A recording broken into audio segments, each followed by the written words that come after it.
Good evening, ladies and gentlemen. Welcome to the Londonderry Town Council meeting for November 14th, 2022. Could you please all rise for the Pledge of Allegiance? I pledge allegiance to the flag of the United States of America and to the republic for which it stands, one nation, under God, indivisible, with liberty and justice for all. Please remain standing.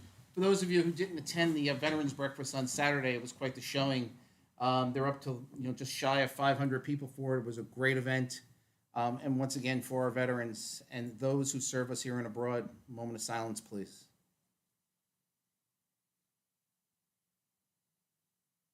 Thank you.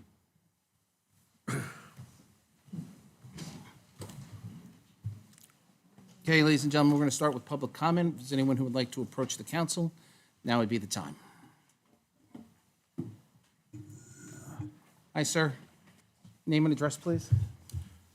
Thank you. Doug Thomas, 143 Mammoth Road. And since you already mentioned that, I just wanted to extend my thanks for the Veterans Breakfast to Katie Sullivan and all the people and the students that put things together. It was a fantastic event. As a veteran, I appreciate that very much, and all the veterans appreciate it. So good job, thank you, and it was a great event. Just wanted to give up my thanks to that. Thank you. Thank you. Anyone else for public comment? Name and address, sir.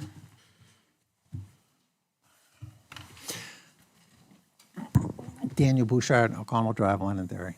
Thank you. I just wanted to make mention about the budget hearing you had on Saturday, the workshop you had. If you use the D word, we're going to have an issue. The what? If you use the D word, we're going to have an issue. What's the D word? Okay, well, let's see what happens.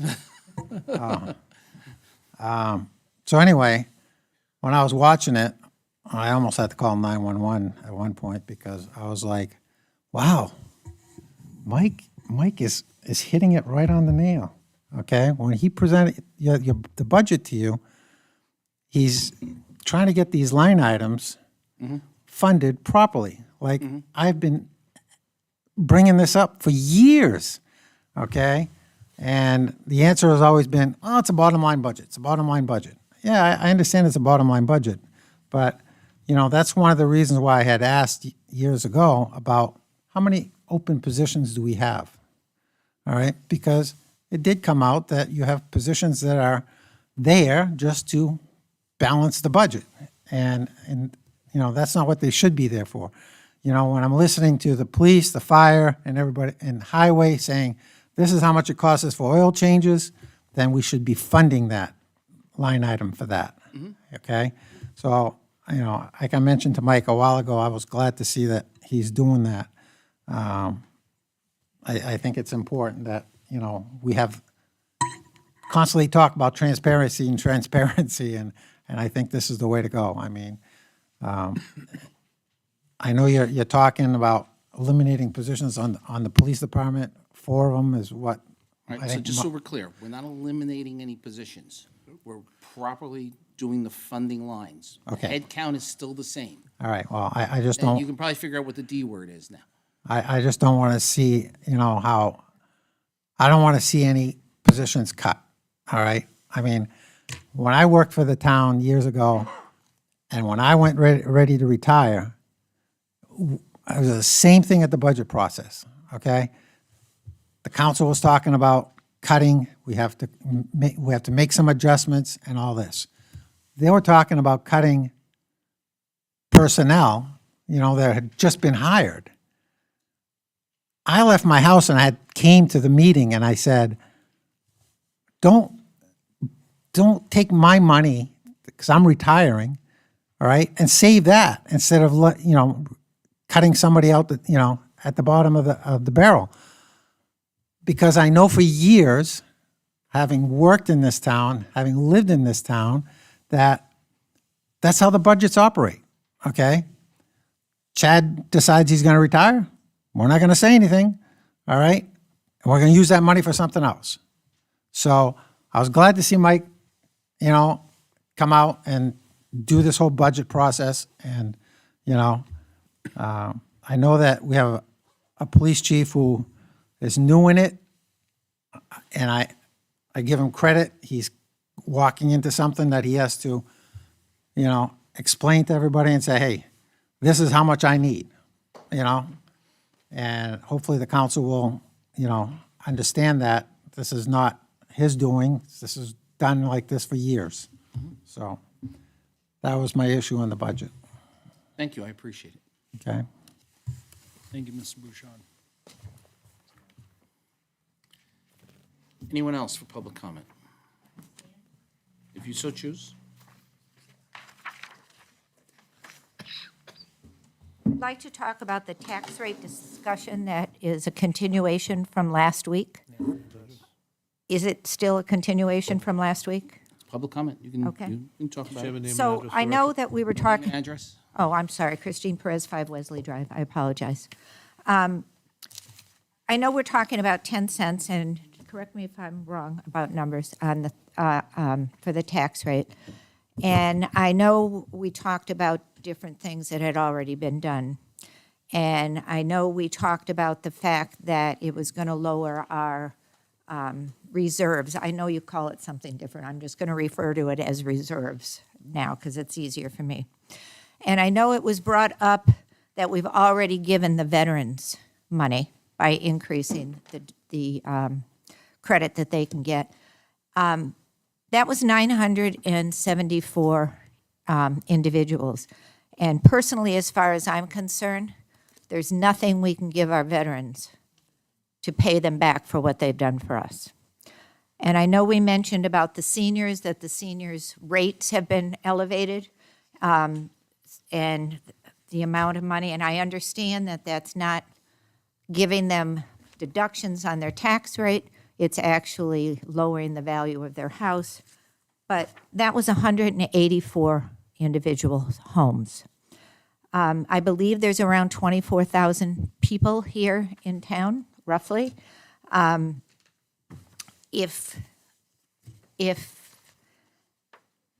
I know you already put money into the fund balance, but the town went up by 9 cents. It got 6 cents back from the county. We may not get that 6 cents back from the county next year.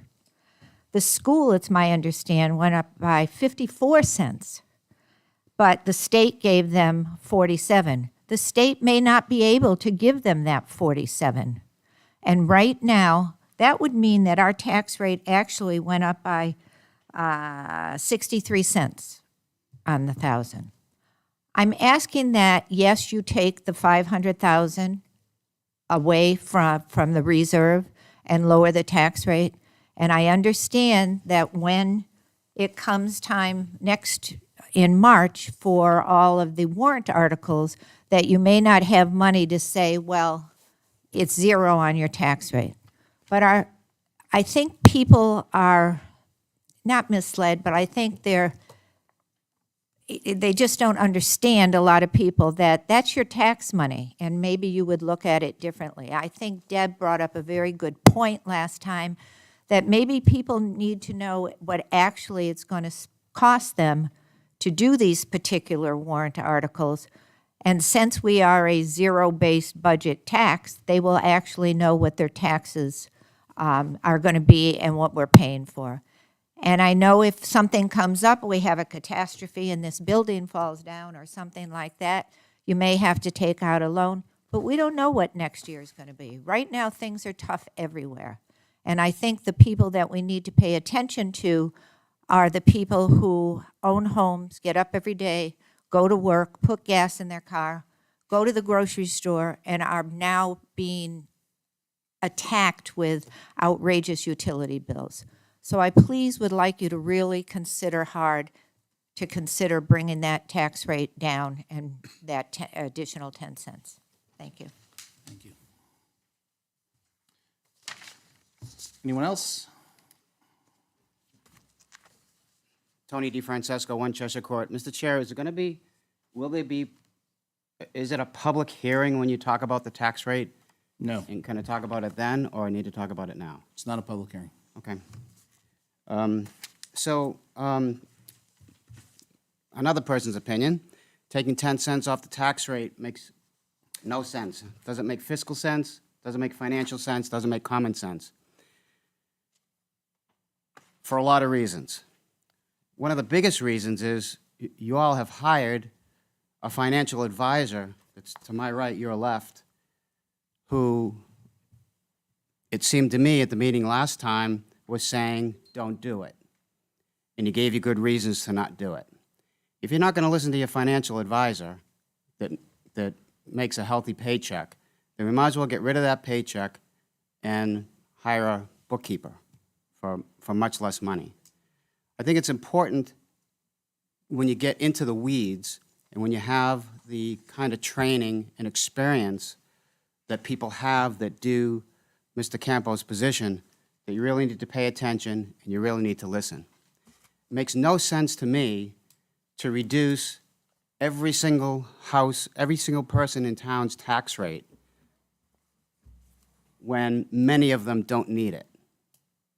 And you're going to be chasing that money and kicking the can down the road yet again, and next year it's going to cost you 20 cents to recover. So as one person, I would say, please don't do it. Thank you. You're welcome. Anyone else for public comment? Good evening, Mr. Chair, Council. Bob Slater, 1 Stonehenge Road, and one of your school board members. There was some conversation at the end of the last meeting regarding tax rate and the school portion as well as the town's portion. And there wasn't any opportunity for me to kind of speak to that regarding the school side. But I would like to just clarify, over the last 3 years, the school really looks at our fund balance at the end of June and what we can do for our taxpayers, and that come August after our audit is done year after year. And over the last 3 years, we've given over $1.9 million back to the taxpayers. Yeah, granted, 2021-22 was 1.3 due to COVID, but and a lot of ESSER funds offset some of that cost, but a lot of the buses didn't run, substitute teachers and that. So I just wanted to let you guys know, I know you're always the ones that get the phone call, you know, how come my taxes are going up and that, but we are, as a board, I know diligently working with our staff and superintendent, especially after the last couple of years trying to play some catch-up with education, increases, inflation has raised wages, cost of materials, as you guys find through your departments too, that we will, our budget isn't out till the 22nd of this month, so I will, and I know there's some talk about, you know, coming to the meetings. I'd love to have you there. Ask questions, more questions, the better. If you need a digital copy of our book, just reach out to the superintendent or Lisa McKinney, our business agent. She'd be glad to send it to you so you have all the electronic documents and attend all our budget meetings. But we will always do our part. We're fighting a double-edged sword like you folks are, and we feel it when you get the brunt of the calls. It's not fair. A lot of the cost is on the school side, but we're trying to make up for lost learning. As you know, some of our buildings are 70, 60, 50 years old, so we've put a plan in place for the next 20, 25 years to start taking care of those. And it's just, you know, we had a project, for instance, Phase 2 of the parking lot was approved by the voters 2 years ago. $275,000 to repave the second half of the parking lot. Last winter, the roof of Matthew Thornton opened up. It was leaking in December, January. It was $356,000 on a 72-year-old building for probably a 5 to 6 year fix on that building. That ate up that project. So this is the stuff we're trying to deal with internally, as well as the education part to get our students caught up from the last 2 years.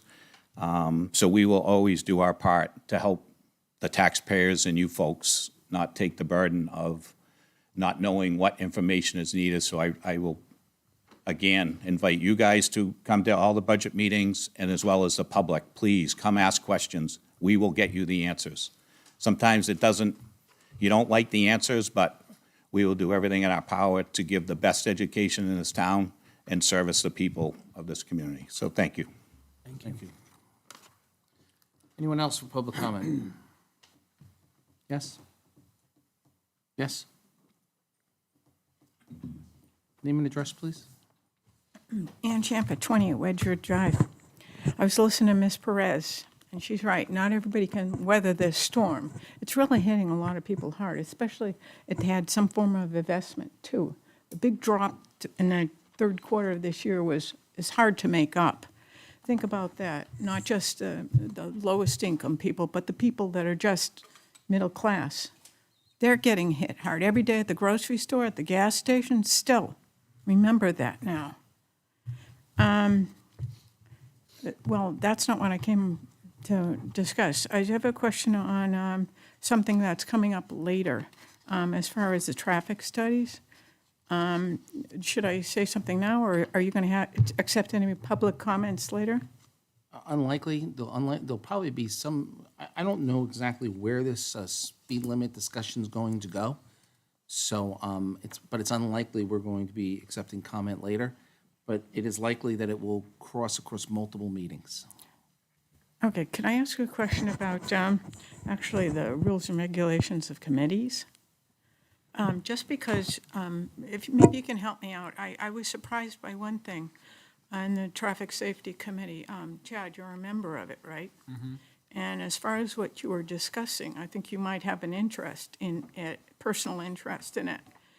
And I wasn't sure how you could, make recommendations, present motions, and vote on it if you do have a personal interest in it. So I just thought that was odd. Is there any regulations? I'm used to sitting on the planning board, so I'm not sure about anything having to do with, something like this on a committee. As has been our policy, I'm not going to address rules and regulations and policies during public comment. Okay, I was I'll just be wondering. happy to look into it. Okay, fine. Thank you.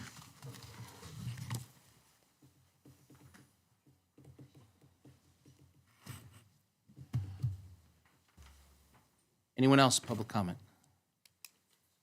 Going once, going twice. You almost made it. You almost made it. Who are you, young man? Name and address, please. Ray Breslin, 3 Gary Drive. Obviously, we've got a lot going on, and I don't want to hold things up here. But we got so much going on with new stuff coming in here, and yet we got something to deal with about water and sewer. And personally, I'd kind of like to know where we're at with that, because I know we're working on it, but time marches on. In the meanwhile, we're having developers coming in and presenting at least an idea of putting up 11 three-story high-end buildings at Woodmont Common, and I'm not sure we got water and sewer there at this time. Shouldn't we, before we proceed with some of these things, make sure we got water and sewer? Where are we at? I'm not expecting you to answer directly here, Okay. but I think it's something we really need to know where we're at.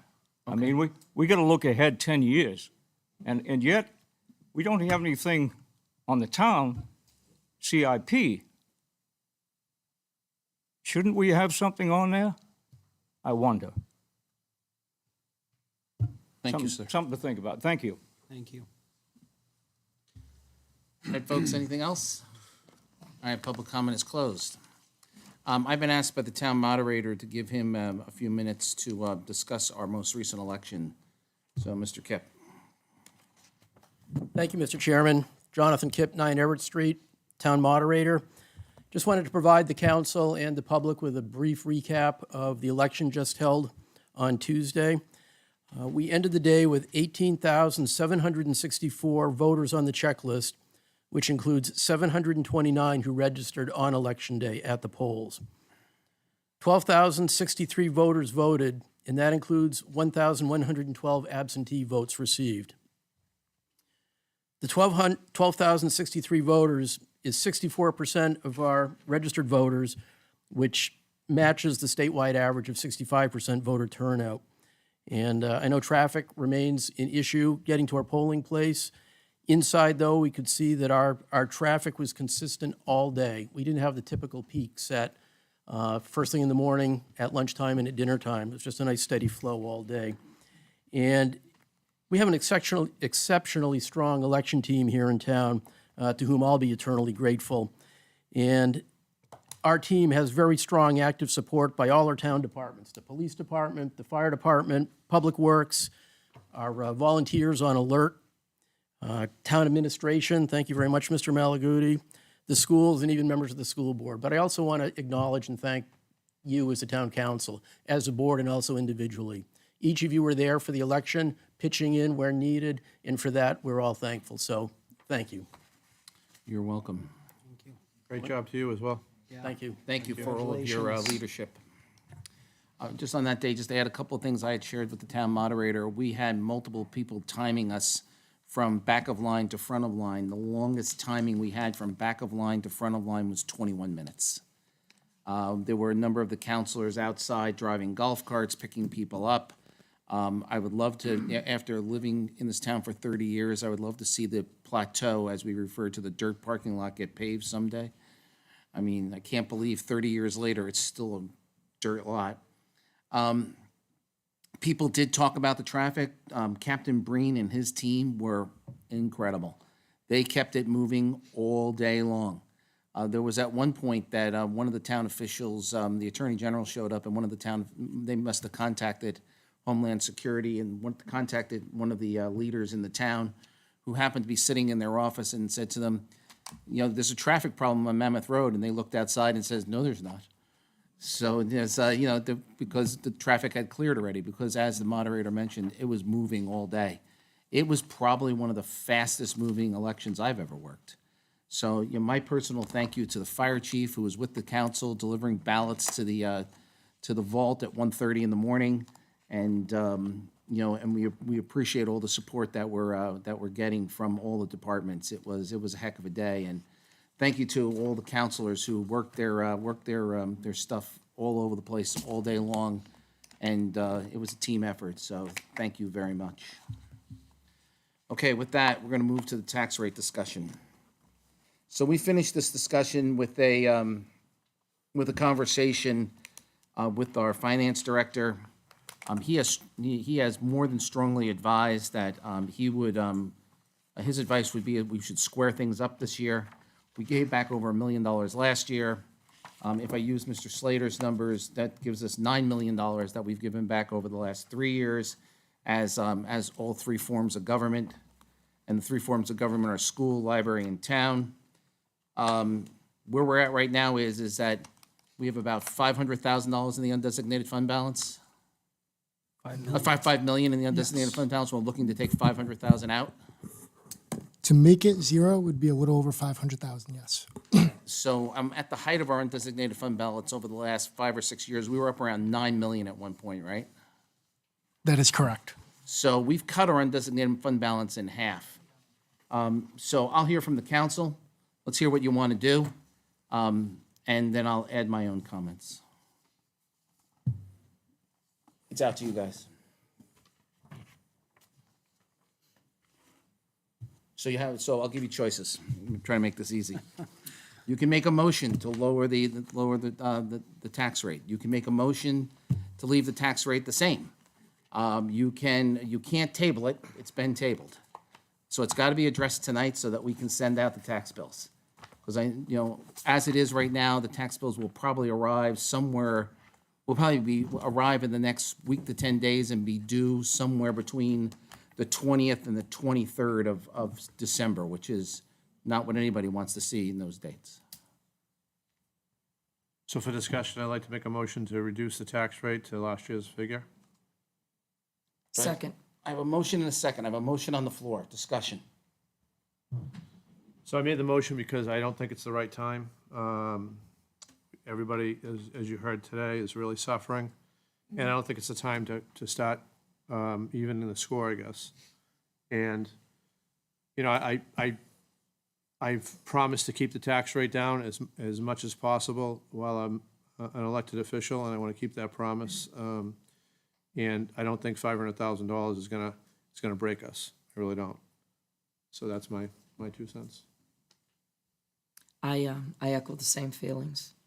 I feel that we are in a perfect storm, and we have to be conscious of the people who are out there, and it's their money. It's not our money, it's their money, and we have to be good stewards of it and do the right thing and help them through, as a team, through this time. Some people have a lot of money in their 401ks, and they're and they can depend on that. And then you have people who don't. And I think it's a community, both rich and poor. We don't want to be an elitist town.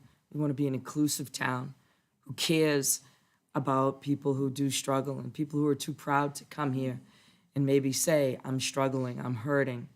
But I can tell you that I get tons of phone calls. It takes me 2.5 to 3 hours to get through Market Basket because every aisle someone is broaching me saying, what's going on? What can we do? How can you help? And this is the only thing that I can come up with. So I have to say that I am with Joe on this one. I just don't, if I can just comment to what you just said, Mr. Chairman. I just don't know that, like, I don't know if there's certain circles people go through, you know, I don't know if there's a certain segment of the population that to speak to me or speak to you or speak to, I just don't know because it's just been so clear over the past, I don't know, 6 months, 8 months that Couple of the people years that for me. the circles that I'm in, there's no way. I mean, there's no way I could do it to them. You know, I just, again, you have to represent the people that you're supposed to represent. So that's all I'm doing right now. You know, personally, I could pay the $50. You know, I can do it. Not a problem. I mean, I'm lucky. You know what I mean? I'm very, very fortunate. But unfortunately, I have to represent the people that are in my circle, and there's lots of them. So maybe that's the difference between opinions. I'm just hearing a lot of people that I couldn't just look the other way for. You know, so Well, Joe, there are people who can overpay, right? yeah. Cover up that cost. If you feel that you have extra money and you want to help, go right ahead. Mr. Chair. Please proceed. So last week, the biggest reason why, well, there's two reasons really why I wanted to push this off another week is one of it was because it was the first time I heard about it. And I don't like to make decisions that are rash or knee jerk. And, I try to look at the big picture and see what's best for the community. The other thing is I wanted to hear from our constituents and our people. And I had encouraged, if everyone can remember, I had encouraged people to approach us and discuss it and email the council as a whole, email the council individual, call us, hit us up on Facebook, whatever, but reach out and communicate where you're at so I know where to stand. And my point of bringing that up is, and I wanted to share a tally that I took over the past week since the completion of the last meeting. Since that meeting, either in person, email, or phone call, I've had, and including tonight's public comment, there had been 4 people that are in favor, not including the counselors, 4 people that are in favor, that I personally heard, of pulling the 500 plus out of the undesignated fund balance to offset the tax rate, that 10 cents. There had been 12 that had spoken in favor of keeping it as is. My encouragement is we pack these meetings now. However, our email we're out and about, as Councilor Paul said, she's at Market Basket.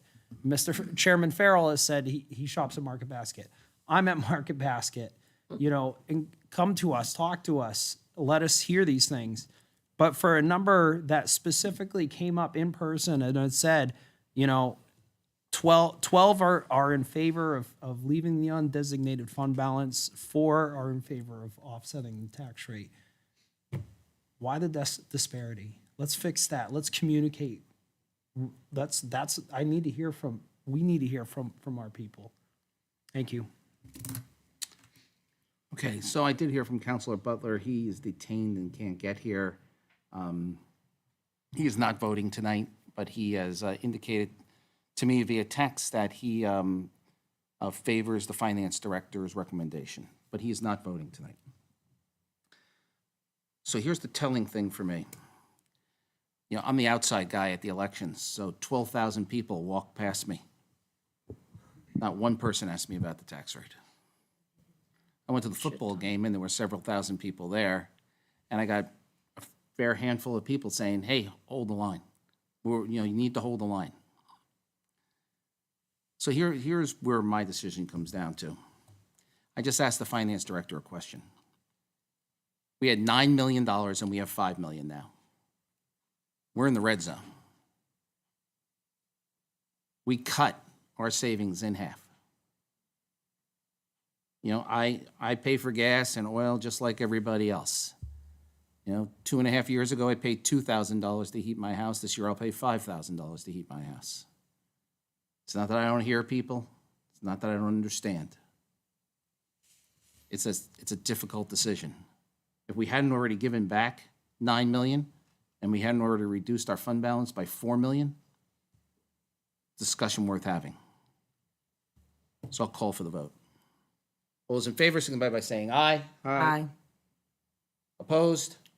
Oppose. Opposed. Motion fails. Tax rate's 1848. That Chairman, means, folks, clarification? is that when we tie, the motion fails. Okay. All right, next discussion. Discussion on eligibility requirements for commercial and industrial tax incentive program.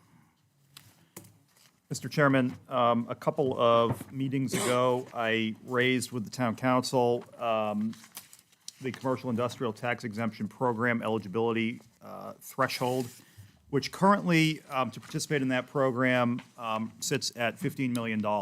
And there is a second tier that entitles a taxpayer to additional tax relief, and that currently is set at $30 million. To date, we haven't had an application under the existing criteria, and this was adopted by the council in June. Obviously, since June, the economic picture has deteriorated considerably,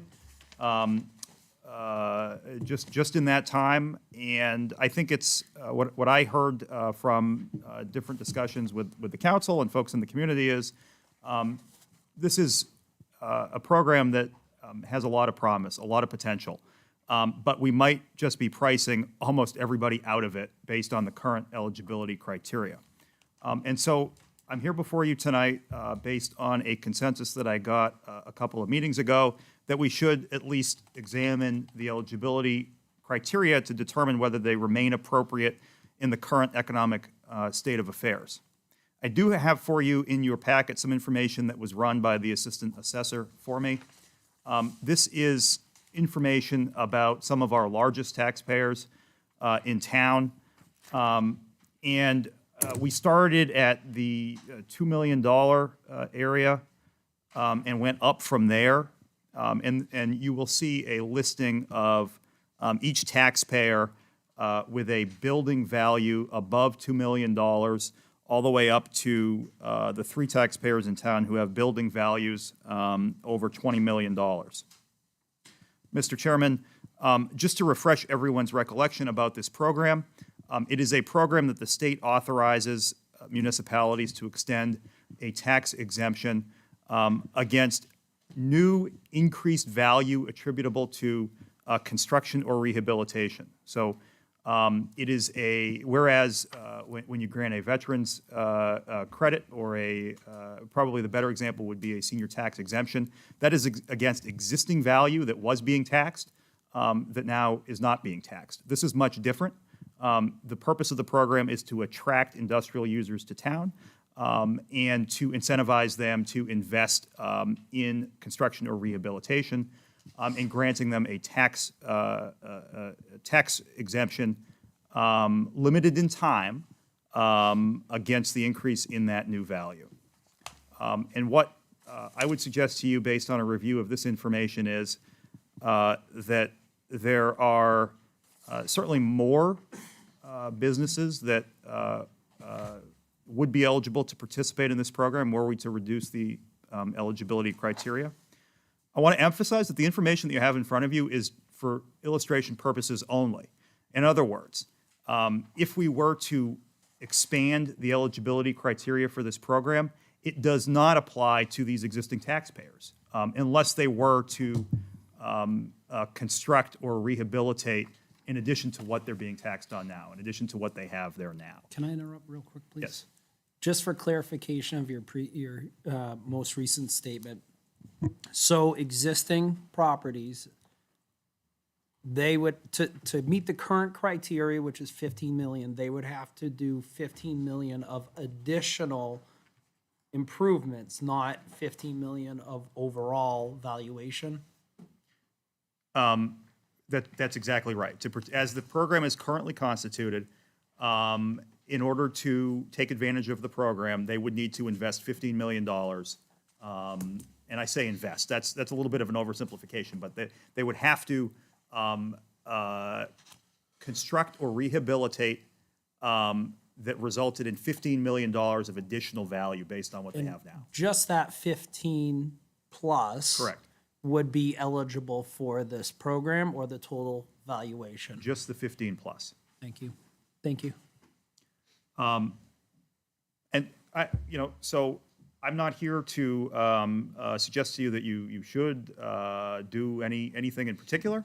I'm here with additional information, with an economy that has certainly changed since this program was adopted, and with a question whether it makes sense to revisit these eligibility criteria.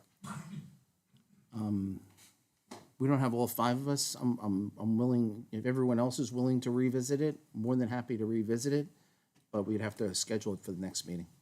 Certainly, and just to be clear, I don't have it, I haven't drafted a proposed resolution. It's really for discussion purposes at this point. And Mr. Chairman, it sounds like your direction is to leave it in that status for discussion at the next meeting. I'm not giving direction. What I'm saying is that, if the rest of the council is willing to discuss it, I'm happy to discuss anything. It doesn't mean we're gonna do anything, but I'm happy to discuss it, but I'd like to have all five of us here to discuss it. Certainly. If that's amenable to the rest of the council only.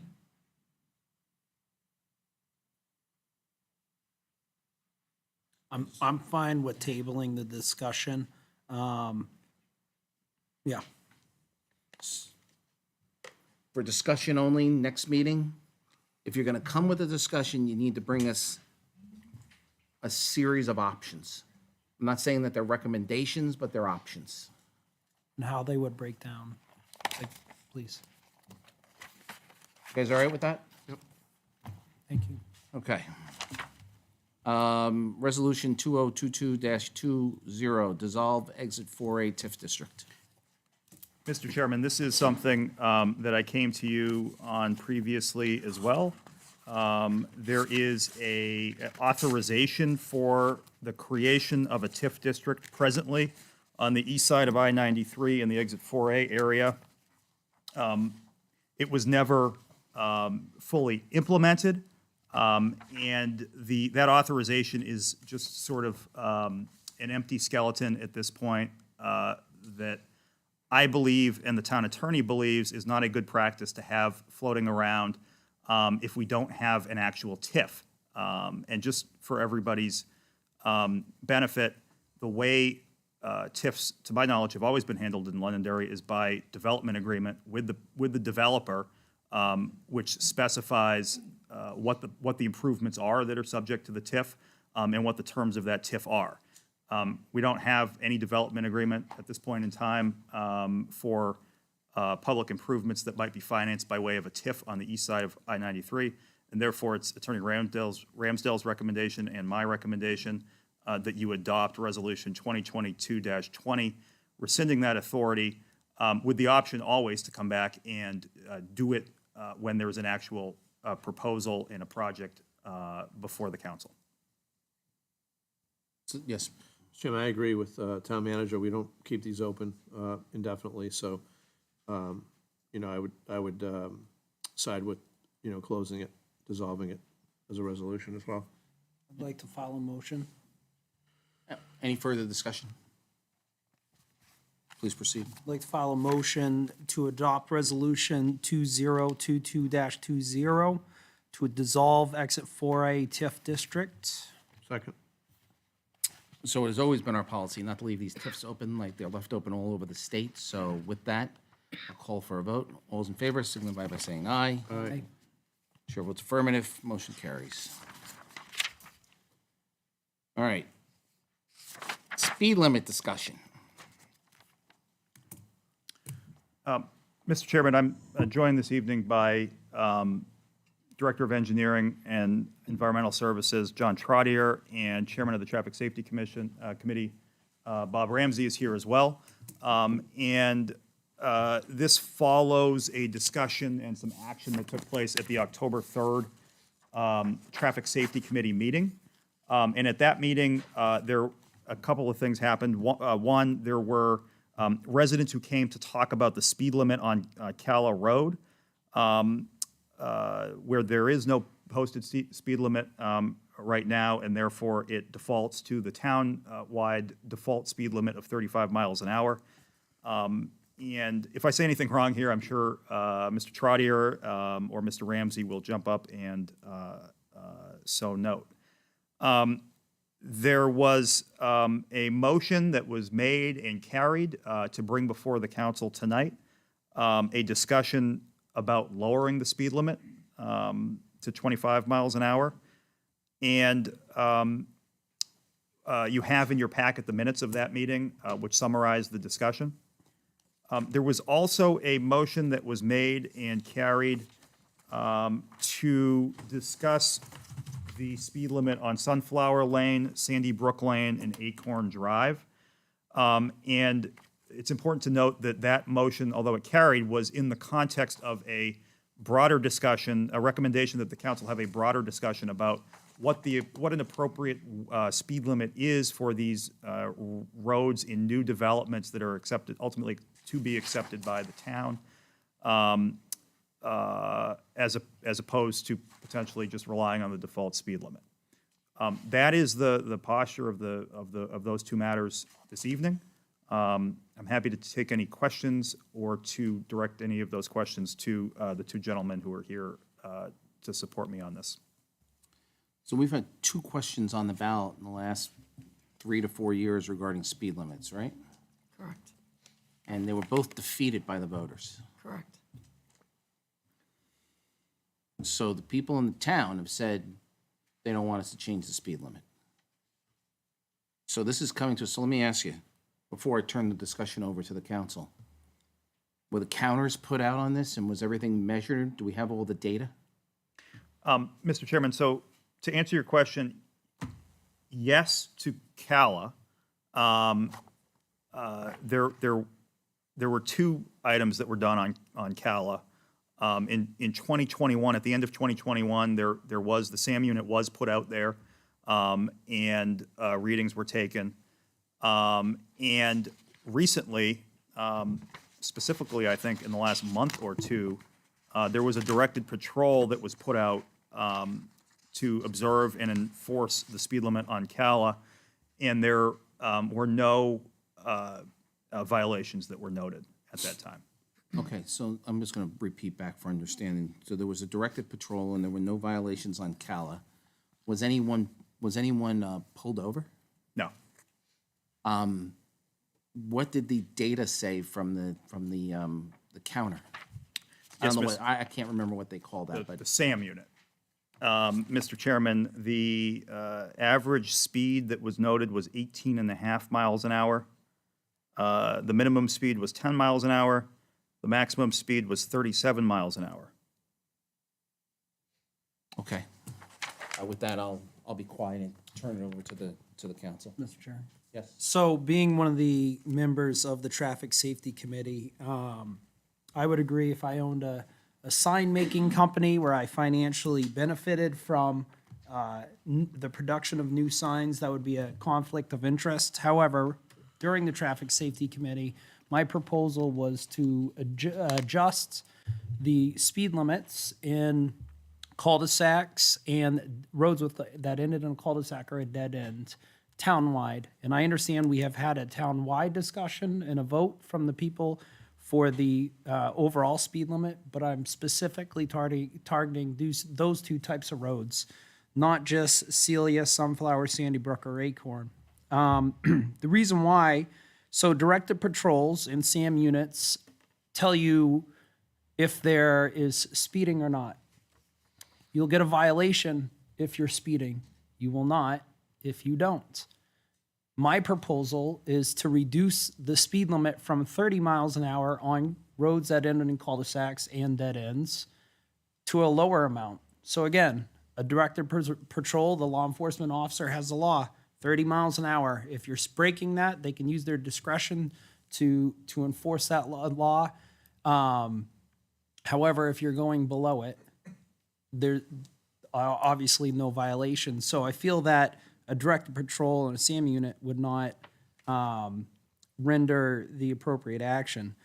The reason, one of the reasons why I'm proposing a lower speed limit on those type of roads is because back on September 3rd at 11:49 a.m., there was a little girl across the street that was hit by a car. Yes, it was my street. No, it was not my child. Yes, the child is okay. However, there are two out-of-town law enforcement officers that live on that street. And between delivery drivers and buses and some residents, yes, 30 miles an hour is the speed limit. However, my proposal is to drop that to help mitigate or lessen the chances of someone getting hurt. That's why. That's all I have. Yes. And I think the other thing that to keep in mind, I think somebody said earlier that on one of the roads, call out roads. Celia. Well, one of the roads that doesn't have a posting, so that's automatically 35. So were the directed patrols, were they counting it as 35 or 30?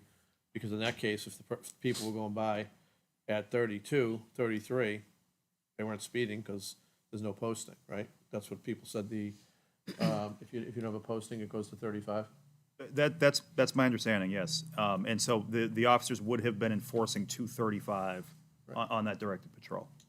So that's, I mean, for cul-de-sac, dead end or small road like that, I mean, it's just, no, I agree with Counselor about the reduction. I mean, I think it's only public safety, and I also wanted to echo the point that I remember, maybe I don't remember correctly, but I think that the ballot was to reduce it on the busier roads, right, wasn't it?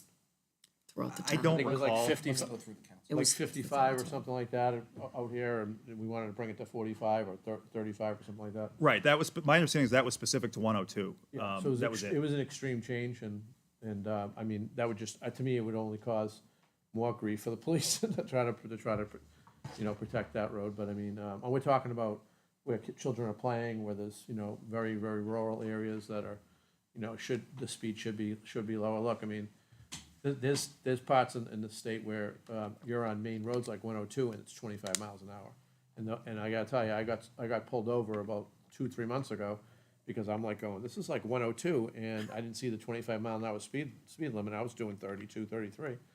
And the officer was very nice to me and said, hey, look, this is 25. Basically saying, if you want to come through my town, you got to know where you're going to be. And I was respectful and drove 25, but that's just because that's what they wanted. And certainly, I would think it would make a lot of sense to do the cul-de-sacs and dead ends. So I'm in favor of that. Yeah, I wish these things were on TV so that people could watch them and hear what's going on. After going to many of these meetings, this one road, Callier Road, is half town and half private. And if the town is only responsible for the speed limit on the town, so the private one, they're responsible for posting what they want it to be. So like Cross Farm, just for example, can say, and this is what I know I've heard it at these meetings many times, can say, we want to set the speed limit in our development at 25 miles an hour, and they have the right to do that. This one here is a mixed, which is kind of awkward. So, I mean, technically, the town could stay at its townwide 35, and the other half that's not maintained by the town could be at 20 or 25. So that's kind of an odd thing that goes on. And I know is Bob here? I thought I saw him. Oh, there you are. Am I right? Thank you. And I do agree with, protecting people. But the other thing that I learned from going to these meetings is that when they do these studies, what they find is over 50% of the people speeding on these little roads are people who live on these little roads. They're not people cutting through like on Hardy or High Range or Mammoth, going right through like crazy people. These people on cul-de-sacs and dead ends tend to be the people who live on those streets. And I think just recently the safety committee had done a study with the police. It was over near Anthony, over in that area. And most of the people who were speeding ended up being people who live in that neighborhood. And I just wanted to bring that. And that's why I really wish these things were up there so people would see. And I know that Chief Bernard has said many times, people think cars are going faster than they really are. When you stand there and see a car go whizzing by you and it's very close, it seems like it's going 100 miles an hour, but in fact, it's really only going 30. And there's a lot of things that come into play. So I don't have an issue one way or another. I really don't.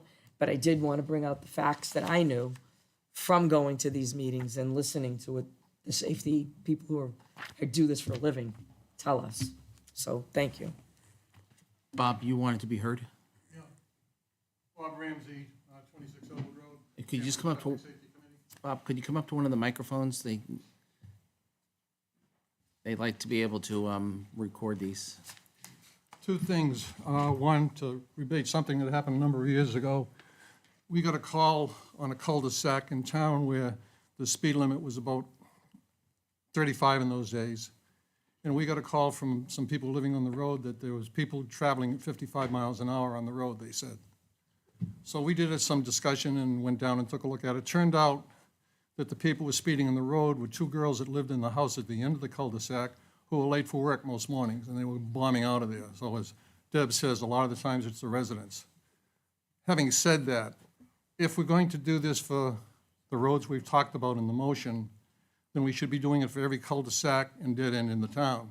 Because if we don't, I'm going to get buried in phone calls from the people that want the same thing that we're doing for those particular cul-de-sacs. I'm not for this because I think it's going to cost us some money because of the signs and the cost of them and the putting them up.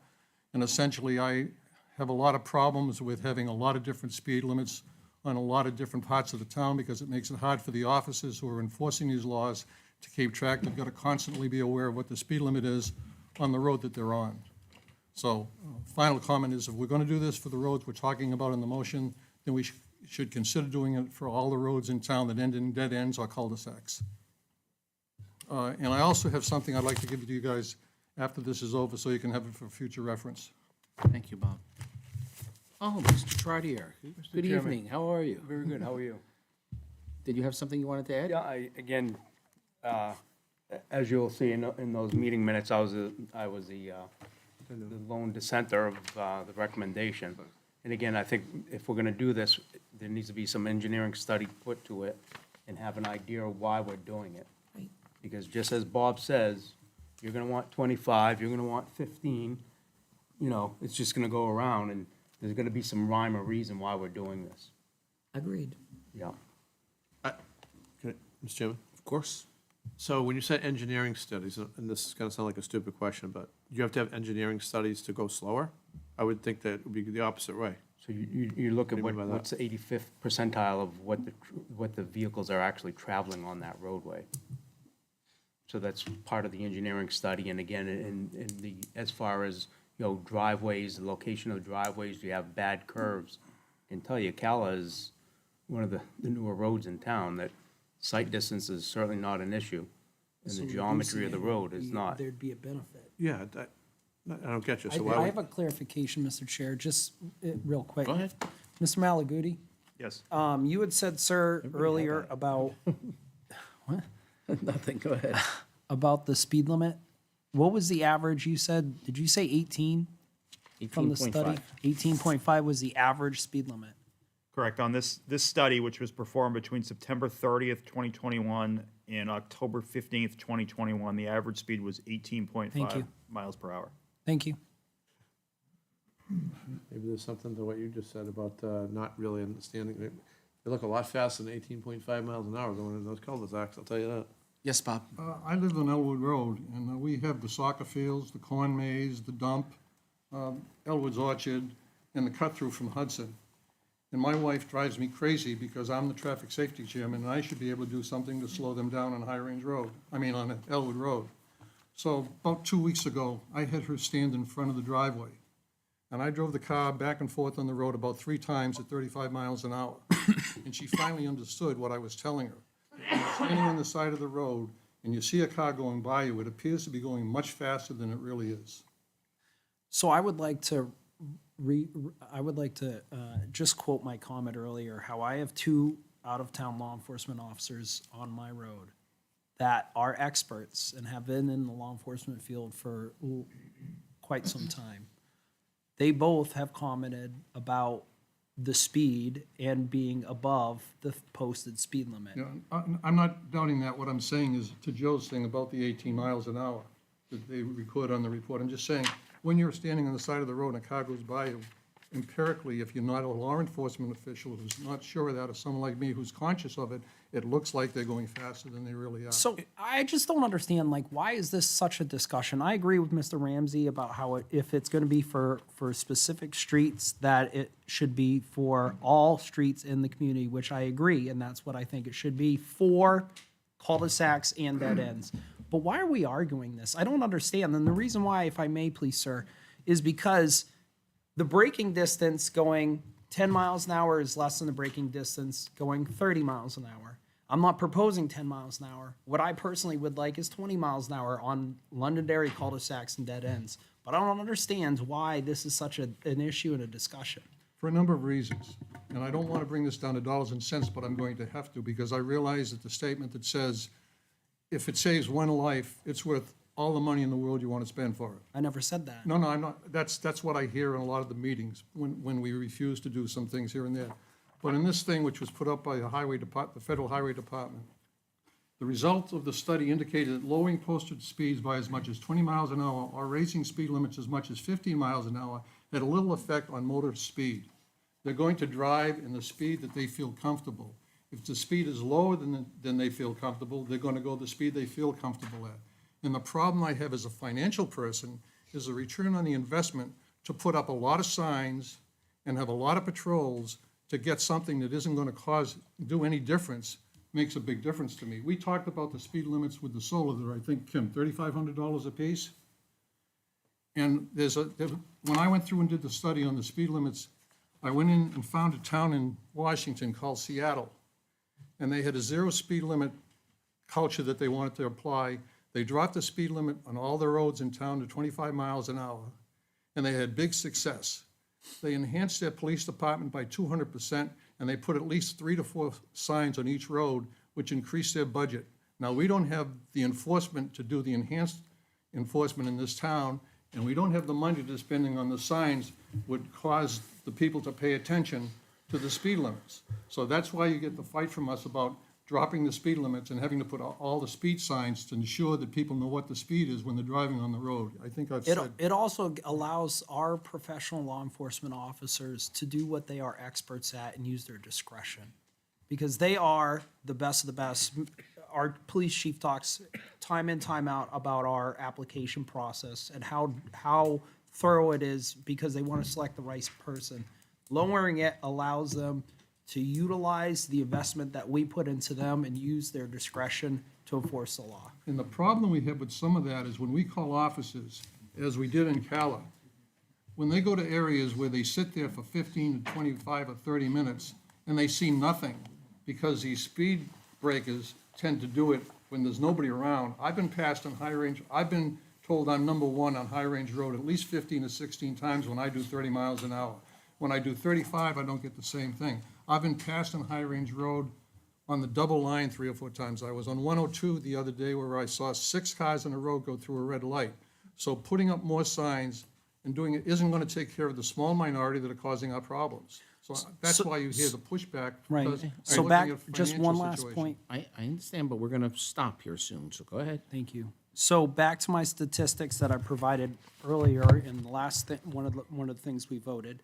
We had 13 residents that were in favor of reducing the speed limit on cul-de-sacs and dead ends.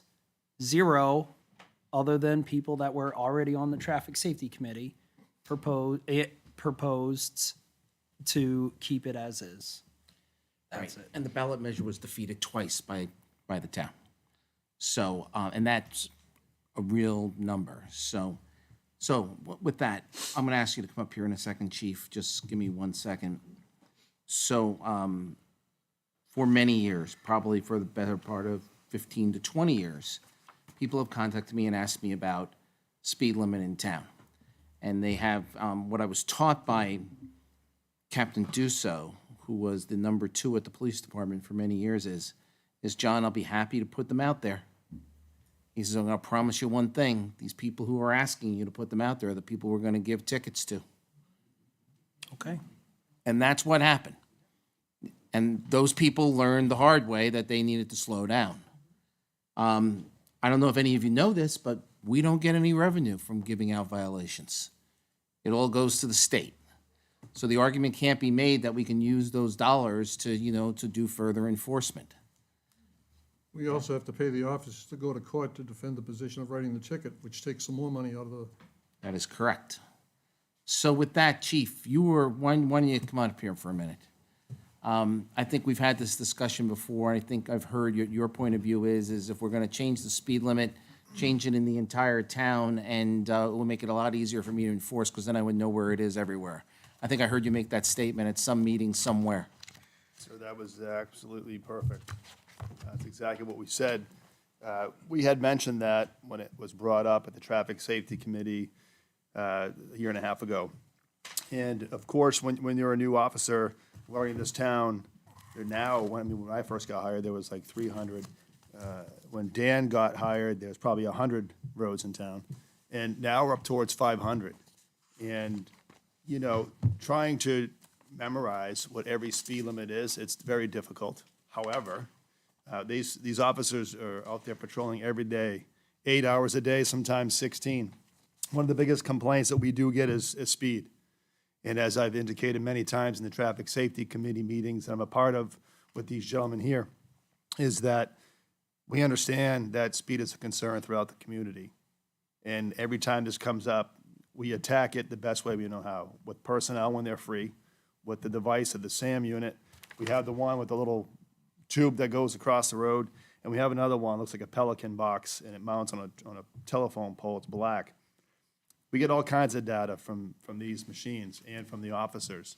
So just for clarification, while we're all sitting here talking about this, when we ask an officer to do a directed patrol, when a citizen calls with a concern, as Councilor Franz brought up, what we do is, depending on what the issue is, we determine, is it going to be a machine or is it going to be an officer? The machine doesn't take man hours. The officer does. And when we have an officer sit on a road, anyone in this room here, your road, for example, we ask them to provide slips. And what a slip would indicate is that there's a form that they fill out, the date, the location, what they were sent there for, observations, violations, summonses, of that nature. This is nothing but common sense here. When people see a police, even we all do, our heart race is up a little bit, and then we hit the brakes and we say, oh crap, I hope I'm not speeding, and you watch your rear view for a couple seconds until you're clear. Well, that's what happens. And then once we're out of the area, it goes back to normal speed and come as you go. The motion did fail for a townwide 30. My personal opinion, I thought it was a great idea. You cannot change the state roads, so Mammoth Road, High Range, 93, 102, 28, those would stay the same. I've also heard members in the Traffic Safety Committee talk about cul-de-sacs and dead-end roads. I live on a cul-de-sac road in Goffstown. If a neighbor of mine was doing 35 by my house, I wouldn't like it either. There's 6 of us in a small little circle. I get your point, sir, with all due respect, and I agree that if it was my street, I would want it reduced too. And to echo what was been said here tonight a couple times, I think that if the town council is going to consider it, I am not the expert on engineering, nor am I an expert on what it costs to do that. I would assume it costs the taxpayers a lot of money to have that performed by an outside company. I don't think it would be unreasonable to consider looking at cul-de-sacs or dead ends. Maybe start somewhere. If these concerns are coming up in the traffic safety meetings that we attend, if members of the town council hear it and see it, if citizens call the police department and complain about it, I think that at some point we should hear these concerns and what direction is the best course of action to take. And as far as, you know, where we're at statistically, when these directed patrols come up, we try to have an officer out there anywhere from 15 minutes at a minimum to 45 minutes, depending on their calls for service. And a lot of times, as you'll see in the data that was presented to the town manager, Cala didn't have a speed problem on the machines. And again, if you're a citizen on Cala, and we have an officer that lives there, and an officer that lives on Cala who works for me has not said that they fly by his house. Not to say that doesn't happen, but I think the conversation is always there. And whenever officers receive these directed patrols, as we talked about, they sit there the best they can. And again, if we want as a community to write a ticket for everybody that's going 5 or 10 over, these rooms here will be packed with people who are not happy. I think there is a happy medium out there. I don't know what that would be, but I think as a community and as members of the town council, I think this is a great opportunity to start the discussion, but I would be in favor of that. Just one more question for him. Chief, just so we can let you sit down, or I'll let Joe ask you. I have a question for him, yeah. Chief, the one thing I would ask you, you did describe what it's like for a person who goes past a police officer and they look in their rearview mirror. I mean, talk about what it's like to walk up to a car when you're the officer. That's always, like I say, I think it's a lot crazier today than it ever had been before. And, you know, the officers are well-trained. It's part of the job. I'm not going to downplay it. And there's always a risk associated with any car stop that they make. Go ahead, Joe. So I had two questions, one for the town manager. Maybe you could look this up while I'm asking the chief. So the chairman alluded to 2 times that we hit speed control on the ballot. And my recollection was that was for main roads. So I don't know if you know that clarificationally or. I do. So the first was on the 2019 warrant, and I actually took a picture of it today. The question, it was Article 25, actually on the 2019 warrant. Shall the town vote to provide a non-binding recommendation to the town council to petition the New Hampshire Department of Transportation to decrease the speed limit from 55 to 45 on that portion of 102, which runs from Mammoth Road to the town's border with Hudson? The second one, Mr. Vice Chairman, was last year, and the text of that article was essentially, do you express the non-binding opinion that the town should lower its default speed limit from 35 to 30? And the reason that that's non-binding is because in order to do that, the town would have had to, let's say that article carried on the ballot, the town would have had to do some engineering studies and work under the statute to support that before we could move forward with that. So we would have had to put dollars on there. Right. So the 2 points I'm trying to make is that was for the entire town going from a default of 35 to 30, which failed. So we know that. That's not something that people want. And we also know that on the main roads that people travel quite often to go from highway to town, they don't want to be able to have to go to 45 or 50, 55 or whatever it is. Well, remember, just, I'm not to interrupt, but remember the reason we did 102 was, and we have the fire chief here in the room, is because the amount of response for extreme accidents that we had on that road. Yeah, and so even in that case, they're like, okay, hey, you know what? I'm going to be funny for a minute. hey, those people want to speed and God forbid they get into an accident. I don't know. There was no push to get those changed. So those two places we know for sure as a council, we should say, well, I think this is a very different, well, so let's put that aside for a second. This is a very different conversation. What we're talking about is not trying to add difficulty and confusion to the police officers, but if we were to say on dead ends and cul-de-sac roads, it's 25, I don't think that that's too difficult to understand. I mean, right? Would that be too difficult to remember? I mean, I wouldn't think so, would it, or? I don't believe so, sir. It's not that it's difficult for the officers at all. We all did it. You know, we all know 102 speed limits, east and west, are different depending which way you're coming and going, and certain parts of town are 30, 35. Yeah. And again, to your point, sir, dead ends and cul-de-sacs, I don't see, you know, why it wouldn't be considered. I mean, it does make sense in my opinion. It's there's smaller roads. There's not another exit out there. Residents only. And I'm just concerned, especially with those that aren't posted, and I understand there's a cost to that. So, you know, those are all things to be taken into consideration. I think this discussion is just to see what the interest of the council is in getting professional recommendations for that. To say that whether it happens on Kalia or another Kala or Sunflower or Sandy Brook, you know, that's 4 streets out of many that are in town that have cul-de-sacs and that have dead-end roads that people, I think, that live on those roads buy those homes to feel that they could have their children play out in the street, or they could have the type of neighborhood where there's not lots of traffic. So maybe if the traffic is controlled to a lower speed, maybe that'll help them a little bit. So all I'm really interested in is making those kind of, you know, people are trying to live and not have a lot of traffic on their roads and be able to have kids be a little more safe. That's kind of the only thing I'm really talking about. Again, if the town's very clear about, you know, 102, 111, Mammoth Road, you know, that's not their concern, and I'm fine with that. But in these, I thought it was a good point that Council Franz made. And I think that, sir, would also, watching the budget presentation some 2 weeks ago, I believe the Highway Department had put up a graph of how many cul-de-sacs that they have to plow. And I don't remember exactly, but I think it was in the vicinity of maybe 100. 187 cul-de-sacs and 44 dead ends. So that's again, that would be a lot of roads that it would be positively impacted to reduce speed. And again, the signage is the question.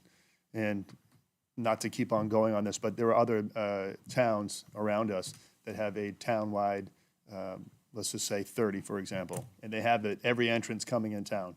The town of blank is 30 miles an hour in its entirety. Right, So, Hudson's one of them. yeah. So, and I think if we wanted to really explore this a little further, I would, for one, definitely want to know what the dollar amount would be, because sometimes, you know, and again, people just think about life and all this other stuff is worth $1 million. I mean, you know, to save, of course, those are all right. We don't want to think about the money. We want to think about saving lives and keeping people safer. But as fiduciary people that are in the town that have to worry about that, obviously we got to look at what that number would be as well. So before we'd go any further, we'd want to make sure we have all the information in front of us before we make a decision. So, correct me if I'm wrong on this. The state says 35 miles an hour. The town recommends 30. At the end of the day, when you go to court for somebody speeding, doesn't it always go to the state default of 35? Well, I Like, don't. it's hard to, I mean, you can enforce it, but So whatever the town road is, or a way, as we call it, a public way, whatever the speed limit is, the officer has that discretion to write it or not. When it goes to court, it's in my terms, it's quite simple. They ask the officer, was this a way? They say yes. What's the posted speed limit? They would say 30 or 35. What was the subject doing? They would indicate the speed. The judge would take it and think about it and make a decision. To your point, I don't know if I understood it exactly the way you asked it, but I hope that helps. well, I just remember from going to safety meetings lots of times, and I remember Chief Hart saying many, many times that, that it's 35. Even if you get caught at 30, it's still at 35. So Do you know what I'm saying? So if I could just add, It's like a default thing for the state, even as though. somebody who's prosecuted dozens of speed cases over the years, the way this, I think it's just important to get sort of the terminology correct here. So I think what you're referring to, Councilor Paul, is the fact that the speed limit may be 35 miles an hour, but in a snowstorm, if you're doing 15 and that's unsafe, you can be written for that. Kind of the opposite way that that works is the statute says that if the speed limit is 35 and you're under 35, you should be good, but it depends on the facts and the circumstances. It all comes down to the reasonableness. And I don't want to say that the speed limit is a suggestion or a guideline. It's not. It very much is an enforceable thing, but it sort of is. What people should be doing under most circumstances, unless something else is going on that suggests that that speed is unreasonable. And that's why you'll see the statute uses the words prima facie lawful. So if the speed limit is 35 and you're doing 35, you should be good unless you've got something else going on that affects that circumstance. I think that's what you're referring to from the traffic safety. I don't know. I just remember saying that it's hard sometimes to hold up in court. Maybe Bob remembers more what I'm trying to say. That's exactly right. I mean, you might be going, if the speed limit is 35 and you are on a wide open straight road, but you're doing 40, you may be written a ticket, and the court may well conclude, based on your testimony or the fact that the officer isn't able to articulate why that was dangerous, that you're not guilty of speeding. So it goes both ways. Yes, Bob. Three things. I think Deb's referring to a thing. For a long time, and I'm going back about probably 10 years, we were told when we were talking about looking at speed limits at 25 and 30 that if the officer wrote a ticket at 25 or 30, the judge in the district court would throw it out because he thought it was an unreasonable thing. Now, I understand that judge has retired, so maybe that's not the same situation as it is now. Judge Warhol? The second thing is, we have an ordinance, it's 2007-06, speed limits and trucking regulations. We first adopted it in 2000, revised it in 03, 04, 06, and 07. Could we use this as a thing to add any of the roads that essentially that we're going to be changing to the speed limit of 30? And that'll save us a bunch of problems, I would assume, if we update this ordinance again. I'll give you a copy of this, John. Secondly, this is what I downloaded. I'll pass them out. Yeah, I gotta make sure, because I got a summary. That's the one, and that's the summary. Thank you. You bankrupted the traffic safety committee's budget. That's it right there. That's my whole budget for next year. Well, probably still more than the town councils. Thank you. It's definitely more than the budget committees. Thank you. There's some comments about the 85% percentile on that, too.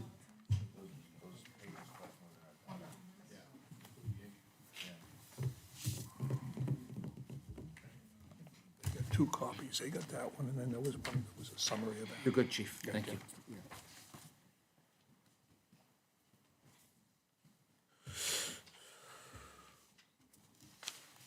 And again, I realize that is old, but it's the only thing I can find from the Department of Transportation, and that's their Bible as far as I can tell.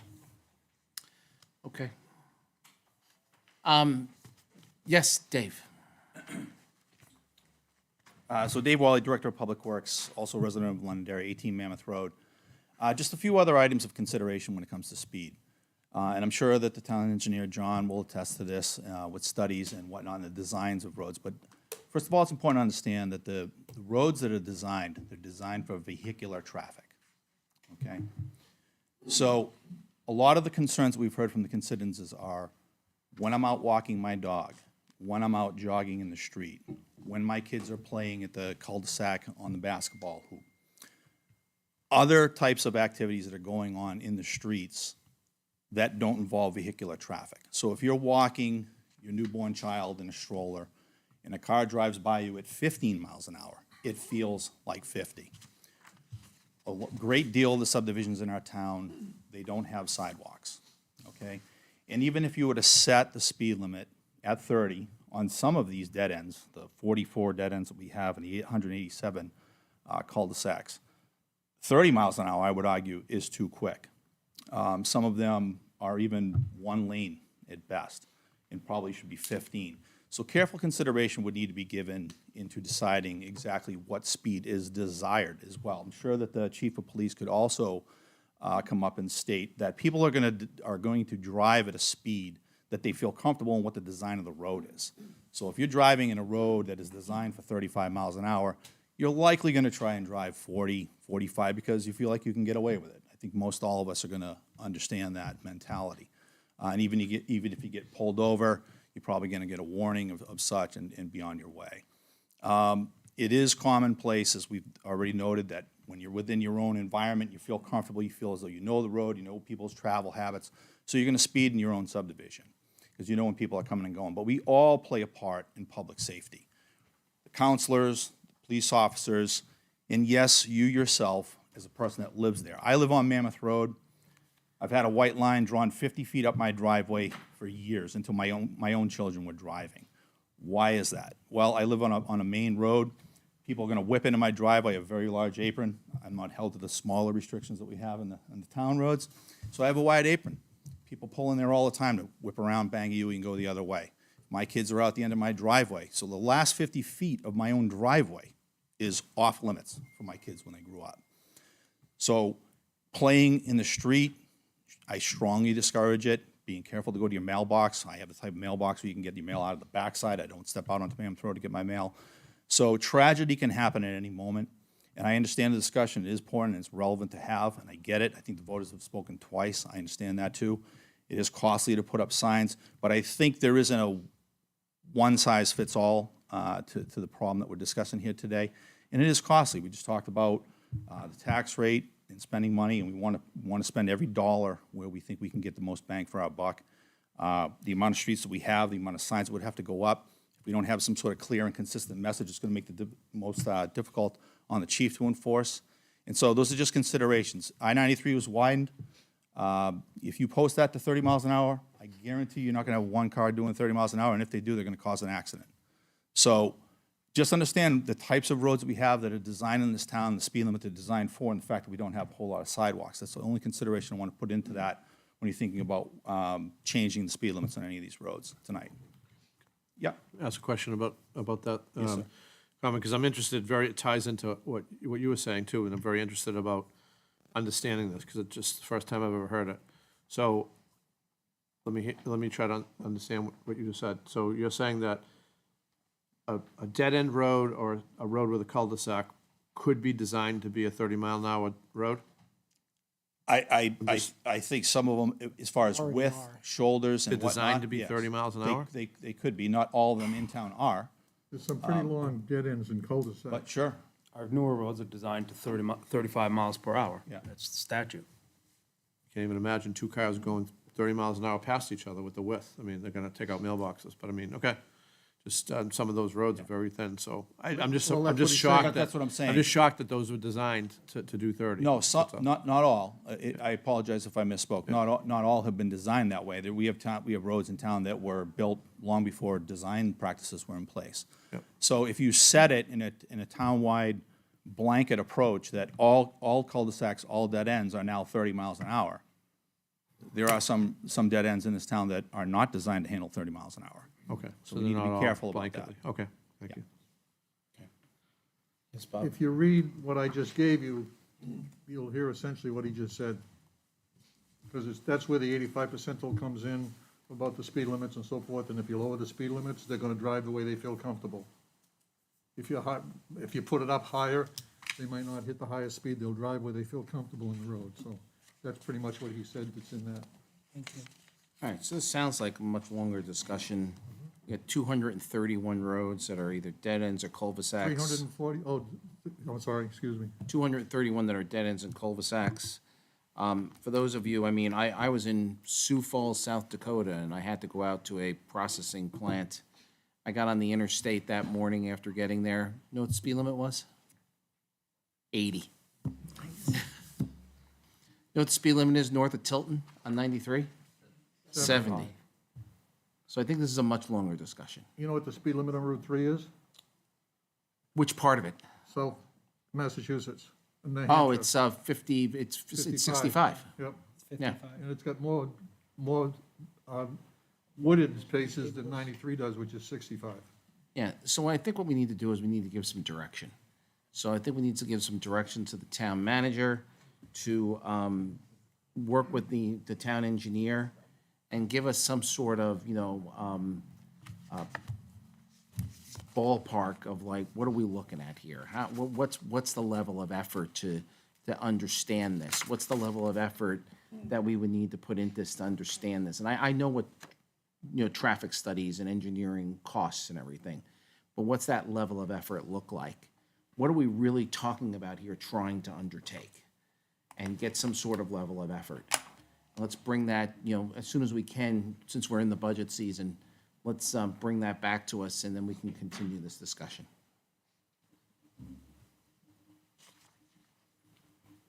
Anything else? Thank you, gentlemen. Thank you. We're going to quickly move to the budget workshop so that we can get everybody home.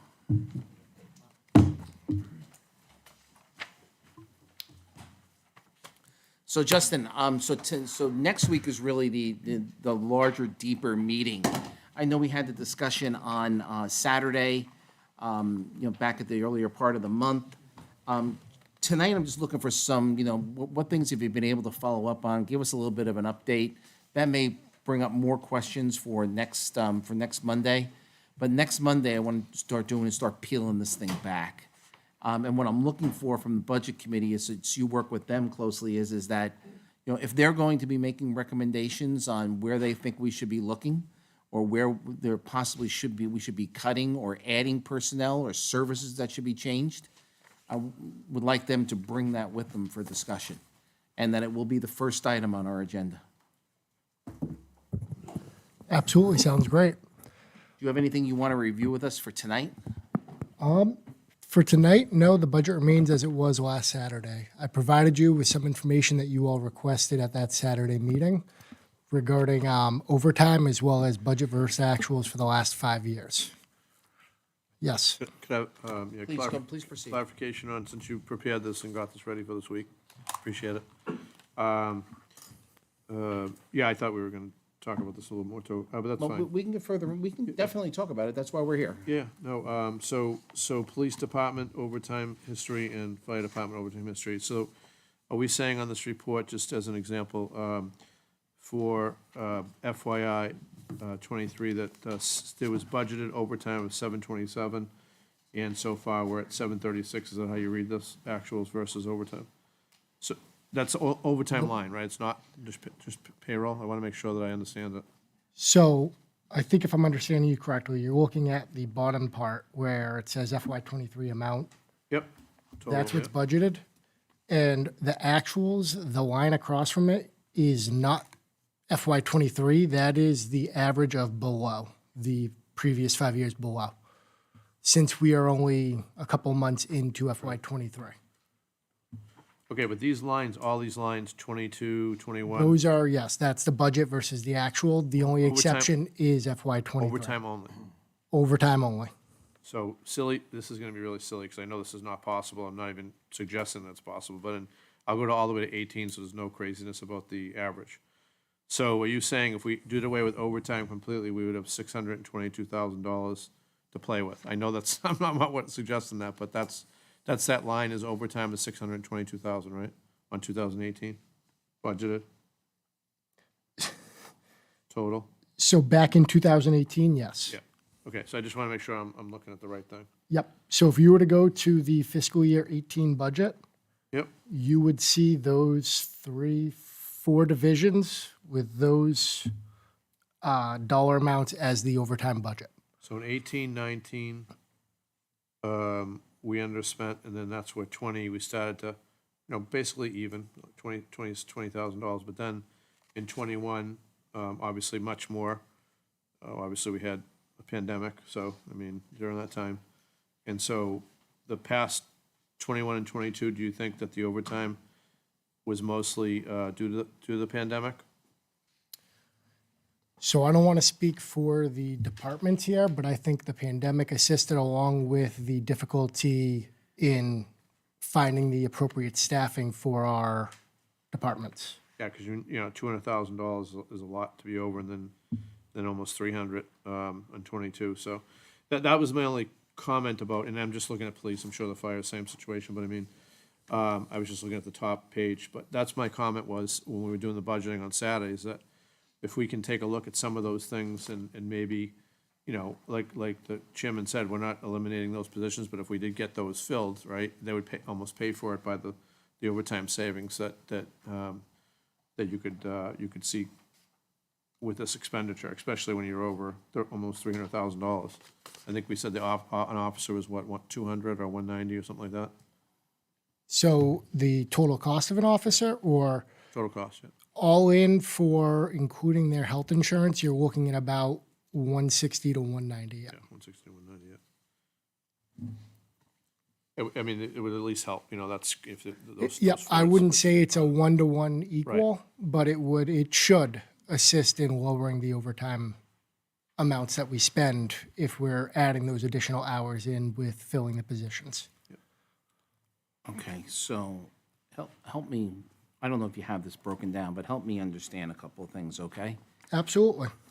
How much of this overtime, the $928,000, is people being held over because we don't have staffing? Do we know? That's another way of asking it, yeah.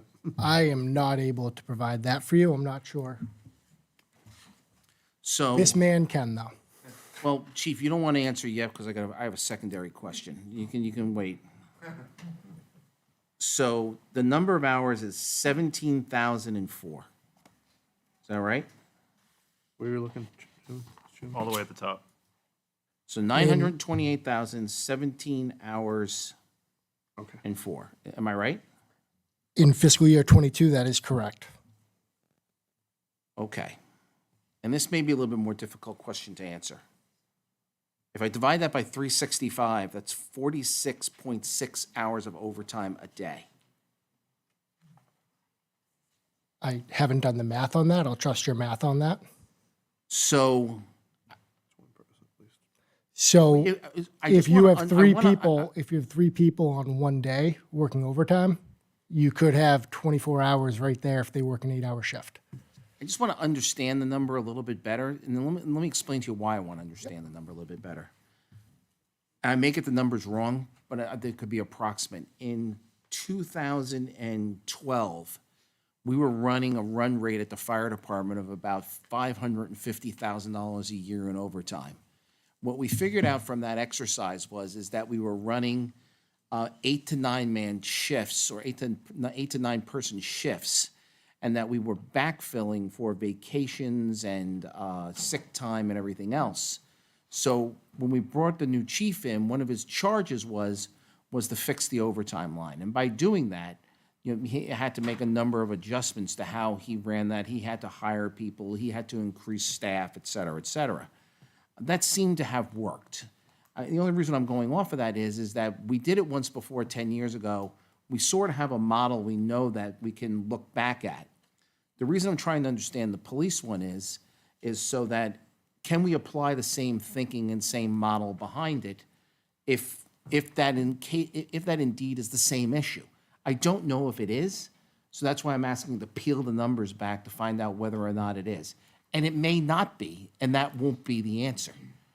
And also, I'll reiterate again, if there's anybody who's a certified police officer in the state of New Hampshire who wants to work here, please apply. I think the chairman. We have open positions. I think the chairman and I are going at it, and we're trying to get the same number, and he explained it the opposite way that I did, which was great. We're still trying to figure out the delta between the two, so that we could say, if we were to, and this is not a performance comment, okay? But if we were to control as a town, both police and fire, control the overtime to the place that we think is real or good, covering those vacations, covering those force overtimes, because both chiefs were kind of saying it's not something we love to do. You know, it's not something that's not only gonna allow people to stay with us longer, because we don't have to, you know, force people to work overtime, but it'll also help us to maybe fund some other lines that I think, look, in private sector, tell you, it's like a bad word, overtime. You know, private sector, you get disciplined if you have, you know, honestly, I've disciplined people for using over their budget several times in my lifetime. So to me, it's like putting So- that word disciplined into, you know, into town stuff. So how can we be more disciplined to try to get these numbers and these dollars to be spent in a different place? Absolutely. So the first thing you have to keep in mind when you're comparing private to public, Yeah, I know there's a big difference. I'm just saying we philosophy. we can't shut down the police and fire station. We can't have somebody call and say my house is on fire and say, call us back at 8 a.m. But are those the real reasons why we do overtime? Is there other things that we can? So, Is it simply because we don't have the manpower? And what is the delta between that? What is the reason, what are those, as the chairman just alluded to, what are those hours? Maybe, I know you don't have the answer, but it's clear that we're asking for that. So Yes. maybe we get together with. So one of the things, again, and I wasn't here back in 2012 when this happens, but one of the things in talking with both the chiefs that I hear constantly is the minimum staffing requirement. And Chief Bernard, please tell me if I'm wrong, but right now I believe we're operating at minimum staffing. So if somebody calls out, we have no choice but to fill them because we're operating at minimum staffing. Chief O'Brien, my guess is the way we fixed it was we increased the total staffing, so should someone call out, we're no longer required to fill that position. Is that, and again, I wasn't here, so this is I was the one who had him up there 10 years ago, and he fixed it. So, thank you. Hey, listen, this is an education, and, Yeah, you know, and this and- is what I want the budget committee to dig into. Yep. So again, when we increased the staffing model from when we got the citizens petition for the 4 individuals, that increases staffing. So right now, I know, Mr. Chairman, you have mentioned that the fire department is running at 12, but we found that we can't sustain that. We can't sustain that for the simple reason with the current vacancies that we have, the amount of people that we were holding over, just like the police department is doing now, we were just burning out people. So I am maintaining, you know, when I started in 2012, 2013, we were dropping to the 8 people. Now we are dropping no less than 11. So that's where we're at. You know, there are some shifts that are currently running at 12, but that is when everybody's on duty, nobody's on vacation, nobody's on a sick time. But if that first person is out, I don't fill that person. You're a great straight man, Chief. Chief Bernard, do we still run 3, 4, and 3 for patrol shift? Three midnights, 4 during the day, and 3 at night, 3 on the third shift? Fortunately, we are. So you're running 10 on patrol? Well, no, thank you for that, because I appreciate that, because what I want to demonstrate at the moment here, and this is something that the Budget Committee needs to help us with, is that if I'm doing my numbers correctly, and I'm working on the 46.5 hours, and I know I'm excluding sergeants and lieutenants in this scenario, but that means I'm running 60% of my workforce on overtime. So I'm running people over every day. I'm running 6 people over every day. So I'm holding over people to cover patrol every day. That's what it started. That's what it sounded, which is a concern. These numbers are sergeants. I understand that. Okay. So everyone's correct on some of these things here. Overtime, obviously, we can't really escape that, right? Let me just give you a rundown. Days, afternoons, and midnight shifts, we have to have a supervisor like we talked about a couple weeks ago. We have to have that. If a sergeant takes a sick day, vacation day, workman's comp, whatever you want to call it, we have to fill it with overtime. Now, there is a ripple effect when we start ordering people over. And what I mean by that, I'll give you an example. As you folks worked the polls, so did our officers, so did the firemen, so did DPW. It was an expensive week this week when I did the payroll today. And you look at that, and while we can just automatically think that we got to cut the overtime. This isn't a business. We budget the money as if it is. We need to put the personnel where the problems are or the needs of the community. Old Home Day, and I'm going to present this next week. Old Home Day was roughly in the $18,000 range, as I said before. Do you want to cut that? You tell me. The elections, we're looking at about $18,000 for the election. You're going to think that's crazy. Well, I have a captain and I have a lieutenant who do the security planning days in advance, 6, 8, 10 hours at a minimum. It's not that easy. All the officers who work that, some of them were ordered to work it 8 hours, and then they have to go on patrol and work 8 more, go home and sleep for 5, 6, 7 hours, come back and do it again. Another area of is training. Training costs money. We've reduced that many times in the past where we've done training on duty. We do a lot of online where they have accounts they have to log into and go through training online to reduce overtime. We can't shoot online. We have to go to the range. We qualify several times a year. We have to do other things, defensive tactics. We have to do all the 8 can't wait things. All these things are put in place that cost money. And it's quick to say, well, let's cut overtime. Well, we're mandated to meet a minimum of 16 hours. Next year, it's going up to 24, mandated. And we're very progressive when it comes to trying to find ways to cut that. Like I said to you folks 2 weeks ago, one of them was the recruitment and hiring process. We're doing that during the week now. We used to do them on Saturdays. We can't cut corners with providing safety for the community. Can't do that. And we're already doing enough as it is. We have them working 8 hours and then 16. And I don't know who asked the question, but the question was, are we able to decipher or track ordered in versus not? That was me. It was you, sir. Okay. So we don't have an ordered in button. We don't have it on our timesheets when they fill out their timesheets weekly. What we do have, and I'm trying to prepare, and I have some of that I was working on today, when an officer calls out sick, and we'll just keep it really simple for the sake of time. Justin works days, I work afternoons. Justin calls out sick, I work it because it's minimum staffing and they have to fill it. So on the back of my timesheet, I'd write Campo sick day, and then I'm in there for 8 hours of overtime.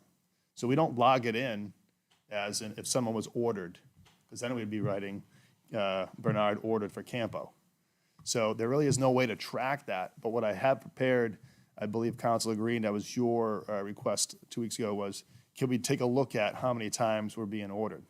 It's going to be really hard to do that unless I put out a blanket email asking if everybody's been keeping track in the last couple of years of how many times they've been ordered in.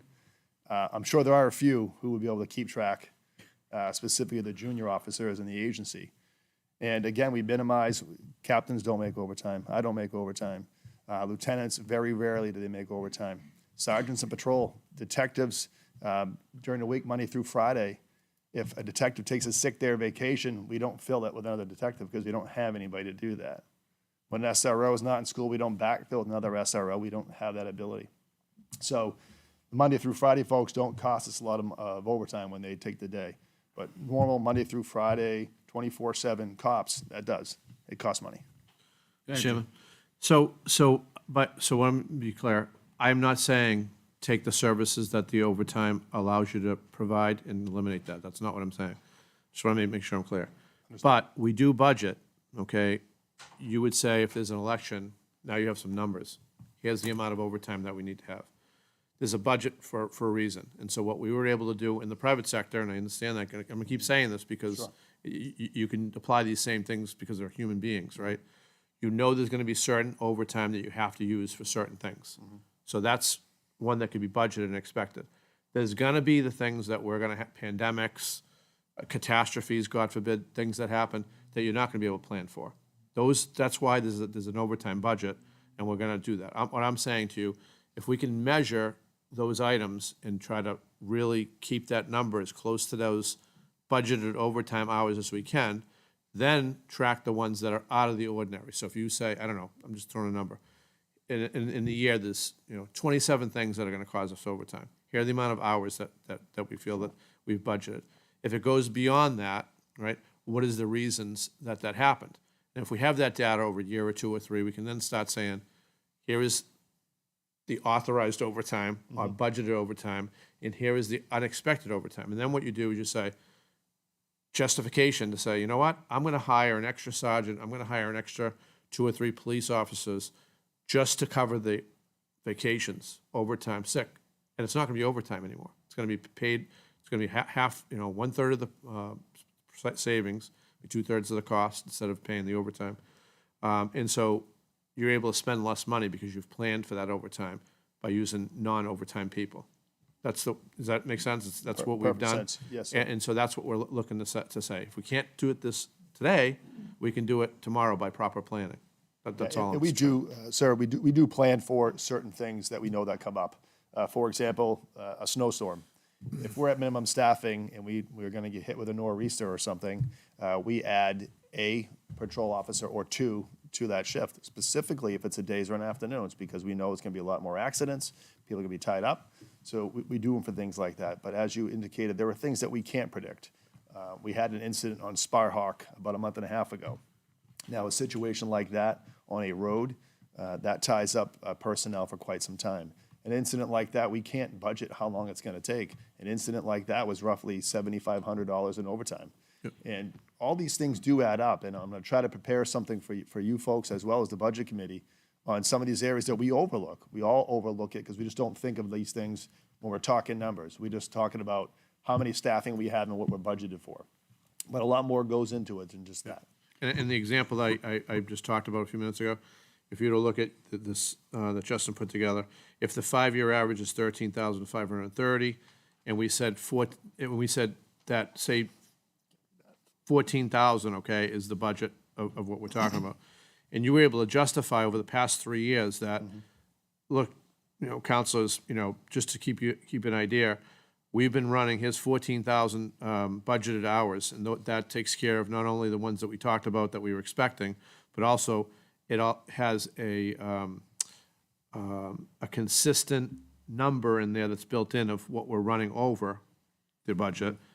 So what I'm saying is that when you come to us, you say, look, if I can save this amount of money for dollars, if I had 2 or 3 more police officers to fill that expected over. Sure. So you get what I'm saying? So Yeah, and sir, I think that would make a lot easier, again, and I will bring back to you everything and then some that I can for you folks as well as the Budget Committee. I've been speaking with Justin for the last several months, as well as the town manager, about ways to save. And as you heard me say a couple weeks ago, I'm pretty frugal. And, whatever ways that we can find, much like the fire chief did, you have my attention. I'm willing to take direction and figure it out. I just wanted you all to know that there are certain things that we just can't cut corners on. And with all absolutely. due respect, we're going to do what we have done for the last 20 years that I've been here is be financially responsible, and we'll do that. And I think this is in reverse to all the conversations that people are having about the 4 offices. This is all talking about in a perfect world.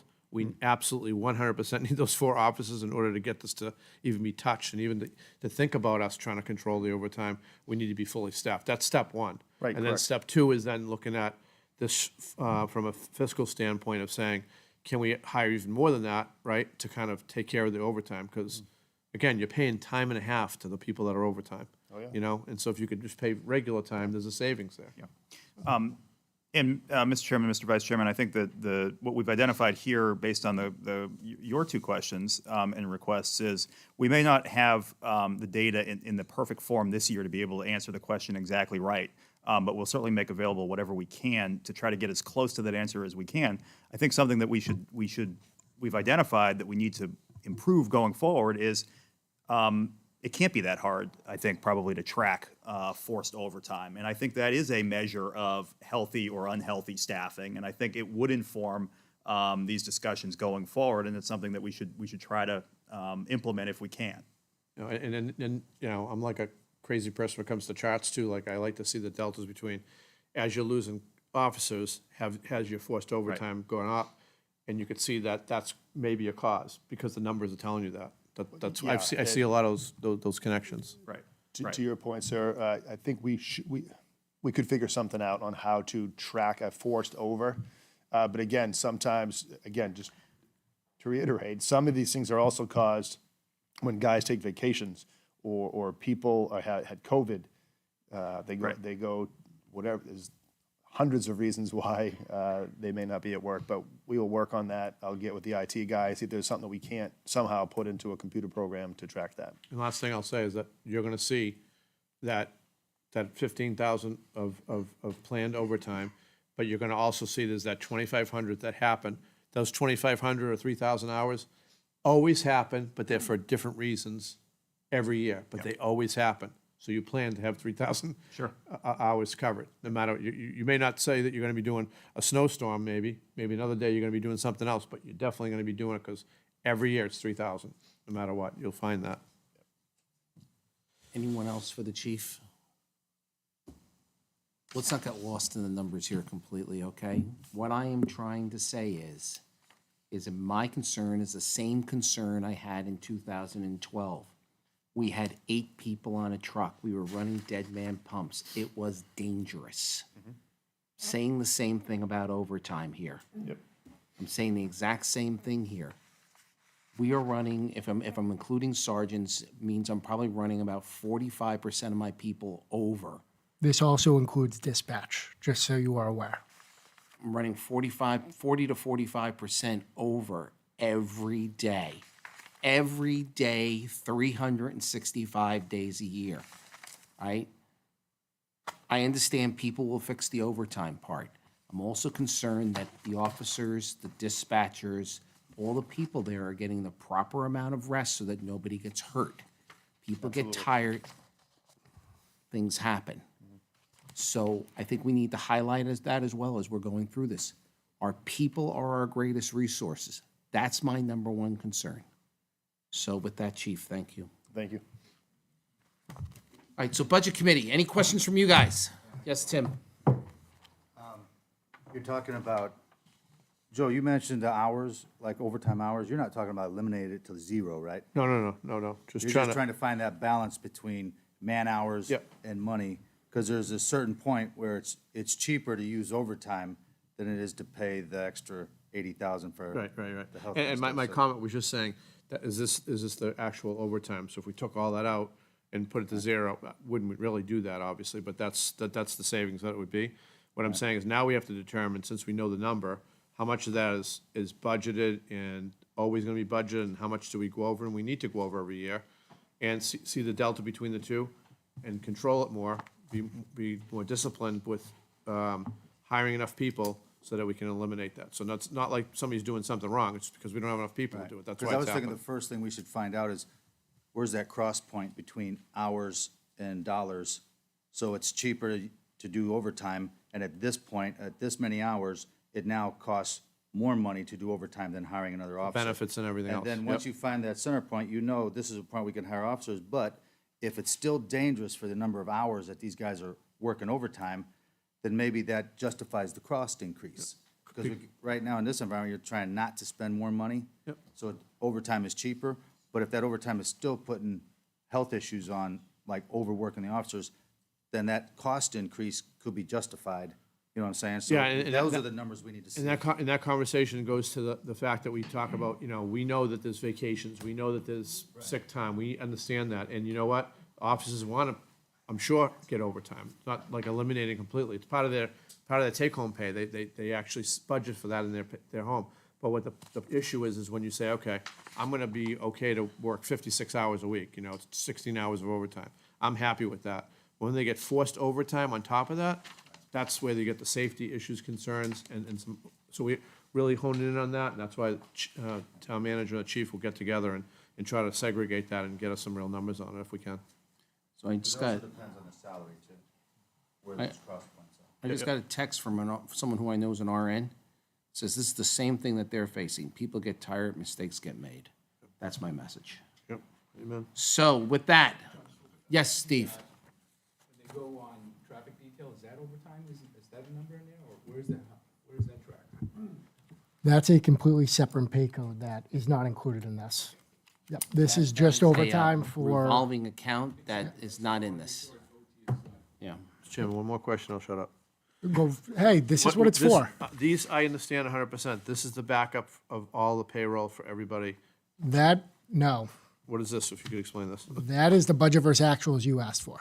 Okay, so it's You the asked for actual budget detail? versus actual for all the GLs for every department. I didn't give you the budget committee. I'll tell you right now, the budget committee department is under $1 for the past 20 years. Perfect, okay. The rest are all there.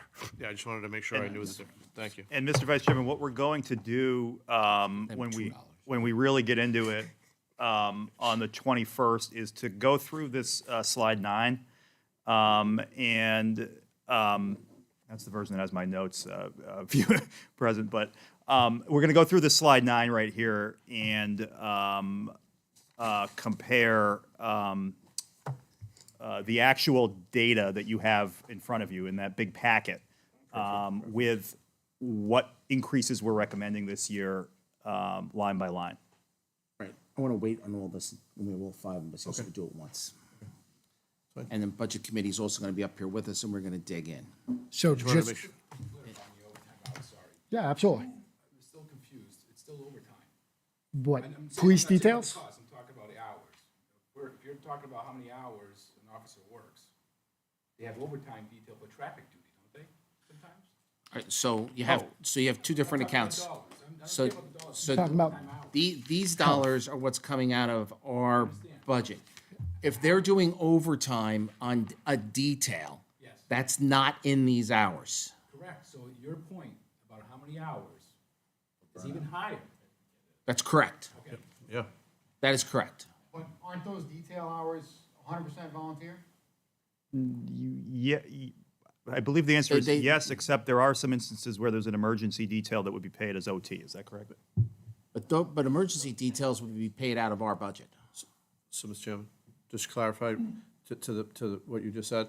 So that's why I gave the examples earlier. So if I said 56 hours, I'm an officer, I want to work 56 hours, I've built in that 8 hours of a detail. And I wanted to do that because I wanted to do a traffic stop for some construction thing. That was good. That's what I want to bring home, 56 hours worth of overtime. But then I get forced to do another 8 hours. That's what I'm talking about is the issue, and I think Chairman is as well, the forced overtime. Chief, can you tell us what the max number of overtime hours that an officer is supposed to work in a week or a pay period? Max is 72. 72 a pay period. 72. Okay, thanks. Okay. Chief, other chief. Mr. Chairman, on Saturday, the council had asked for a report on the current inventory of our vehicles, so I've made spreadsheets for all of you that indicate what we have for inventory for vehicles, the year, the amount that it was purchased for, which ones we own, which ones are currently on lease, and it breaks it down into the mileage, the hours per year, and average mileage per year. That's great. And if you can give one to the chairman of the Budget Committee too, Steve. And he can,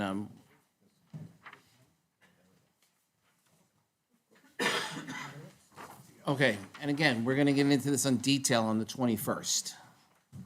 All right, so Budget Committee, need you to look at this as well. Looking for you to have questions. I promise you, I'm going to keep asking you that question until you ask questions. in the budget committee's defense, I have heard from them through emails and other avenues asking questions. Listen, I want us to dig in here and get to the bottom of some things so that we can square this thing up. You know, we don't get an opportunity to do this too often. We tried to do it last year. We didn't get all the way there, so let's get all the way there this year. Anything else on budgets? You looking for questions tonight, or you looking for questions next week? November 21st. Bring your pajamas. We're going to be here for a while. That was supposed to be funny. It was very funny if you see some of the pajamas out there. I'm afraid of what they might come in. All right, anything else for the, for budgets? All right, I need a motion, oh, sorry, I don't have minutes yet, right? They're not, we just got them? Let's put them, Yes. November 7th minutes, let's put them off, we just Thank got you, them. Mr. Chairman. So we can review them. Do I have anything for liaison reports? Town manager report, you have anything, I'm sorry, Deb, go ahead. I didn't see out of this, I barely, Well, it's not really a liaison report, but I am on the water committee. We had a meeting today from 9 to noon. There's going to be a lot more grants opening up in new areas, areas that I've been talking about. I really think that Mr. Breslin's comment on our water plan really needs to be there to act on taking advantage of this stuff. The other thing that I am aware of, when you do apply for these programs, you apply part loan, part grant, or all grant, but 45% of the loans are forgiven.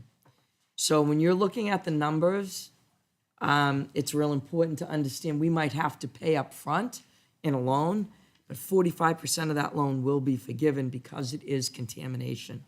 And we really need to, there's a loan out there right now to get a specialist to do a study to check our, I'm going to say this wrong, I always do, magnesium? Manganese and our arsenic levels in the town, because we really need to add that to our PFOA and our PFOSs. We really need to be on top of this. I guess I would like the opportunity to set an hour or two aside with Mr. Malaguti to go over everything that I've learned. It's very important that we act before there's no money left. And then everything falls on us, the taxpayer. Yeah, and I believe all this we talked about needs to be part of the charge of the new utilities committee or commission or whatever it is, the name we come up with it on. That was the other part of my, I wanted to add that that's really necessary. Yeah, so, and that's in our plan to get that together, right? That's right. That's in process, Mr. Chairman. Okay. But I do know you're overwhelmed right now with the budget. But I do know that my time here is going to be very limited, and I'd like to be able to do it in this capacity. Absolutely. Before I don't have that time anymore. I'm happy to schedule time to sit down and talk about that. All right, thank you. Sorry. No worries. Anything, town manager report? Yes, Mr. Chairman, I have a couple of things. One is the suggestion was made, or I guess the question was raised, is a better way to put it, in a public comment, whether we would allow construction to take place, large apartment buildings to take place without adequate provision being made for water or sewer.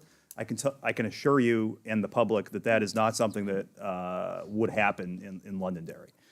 There are larger questions about where all of our water and sewer needs are going to be met, but that particular suggestion is not a concern at this time.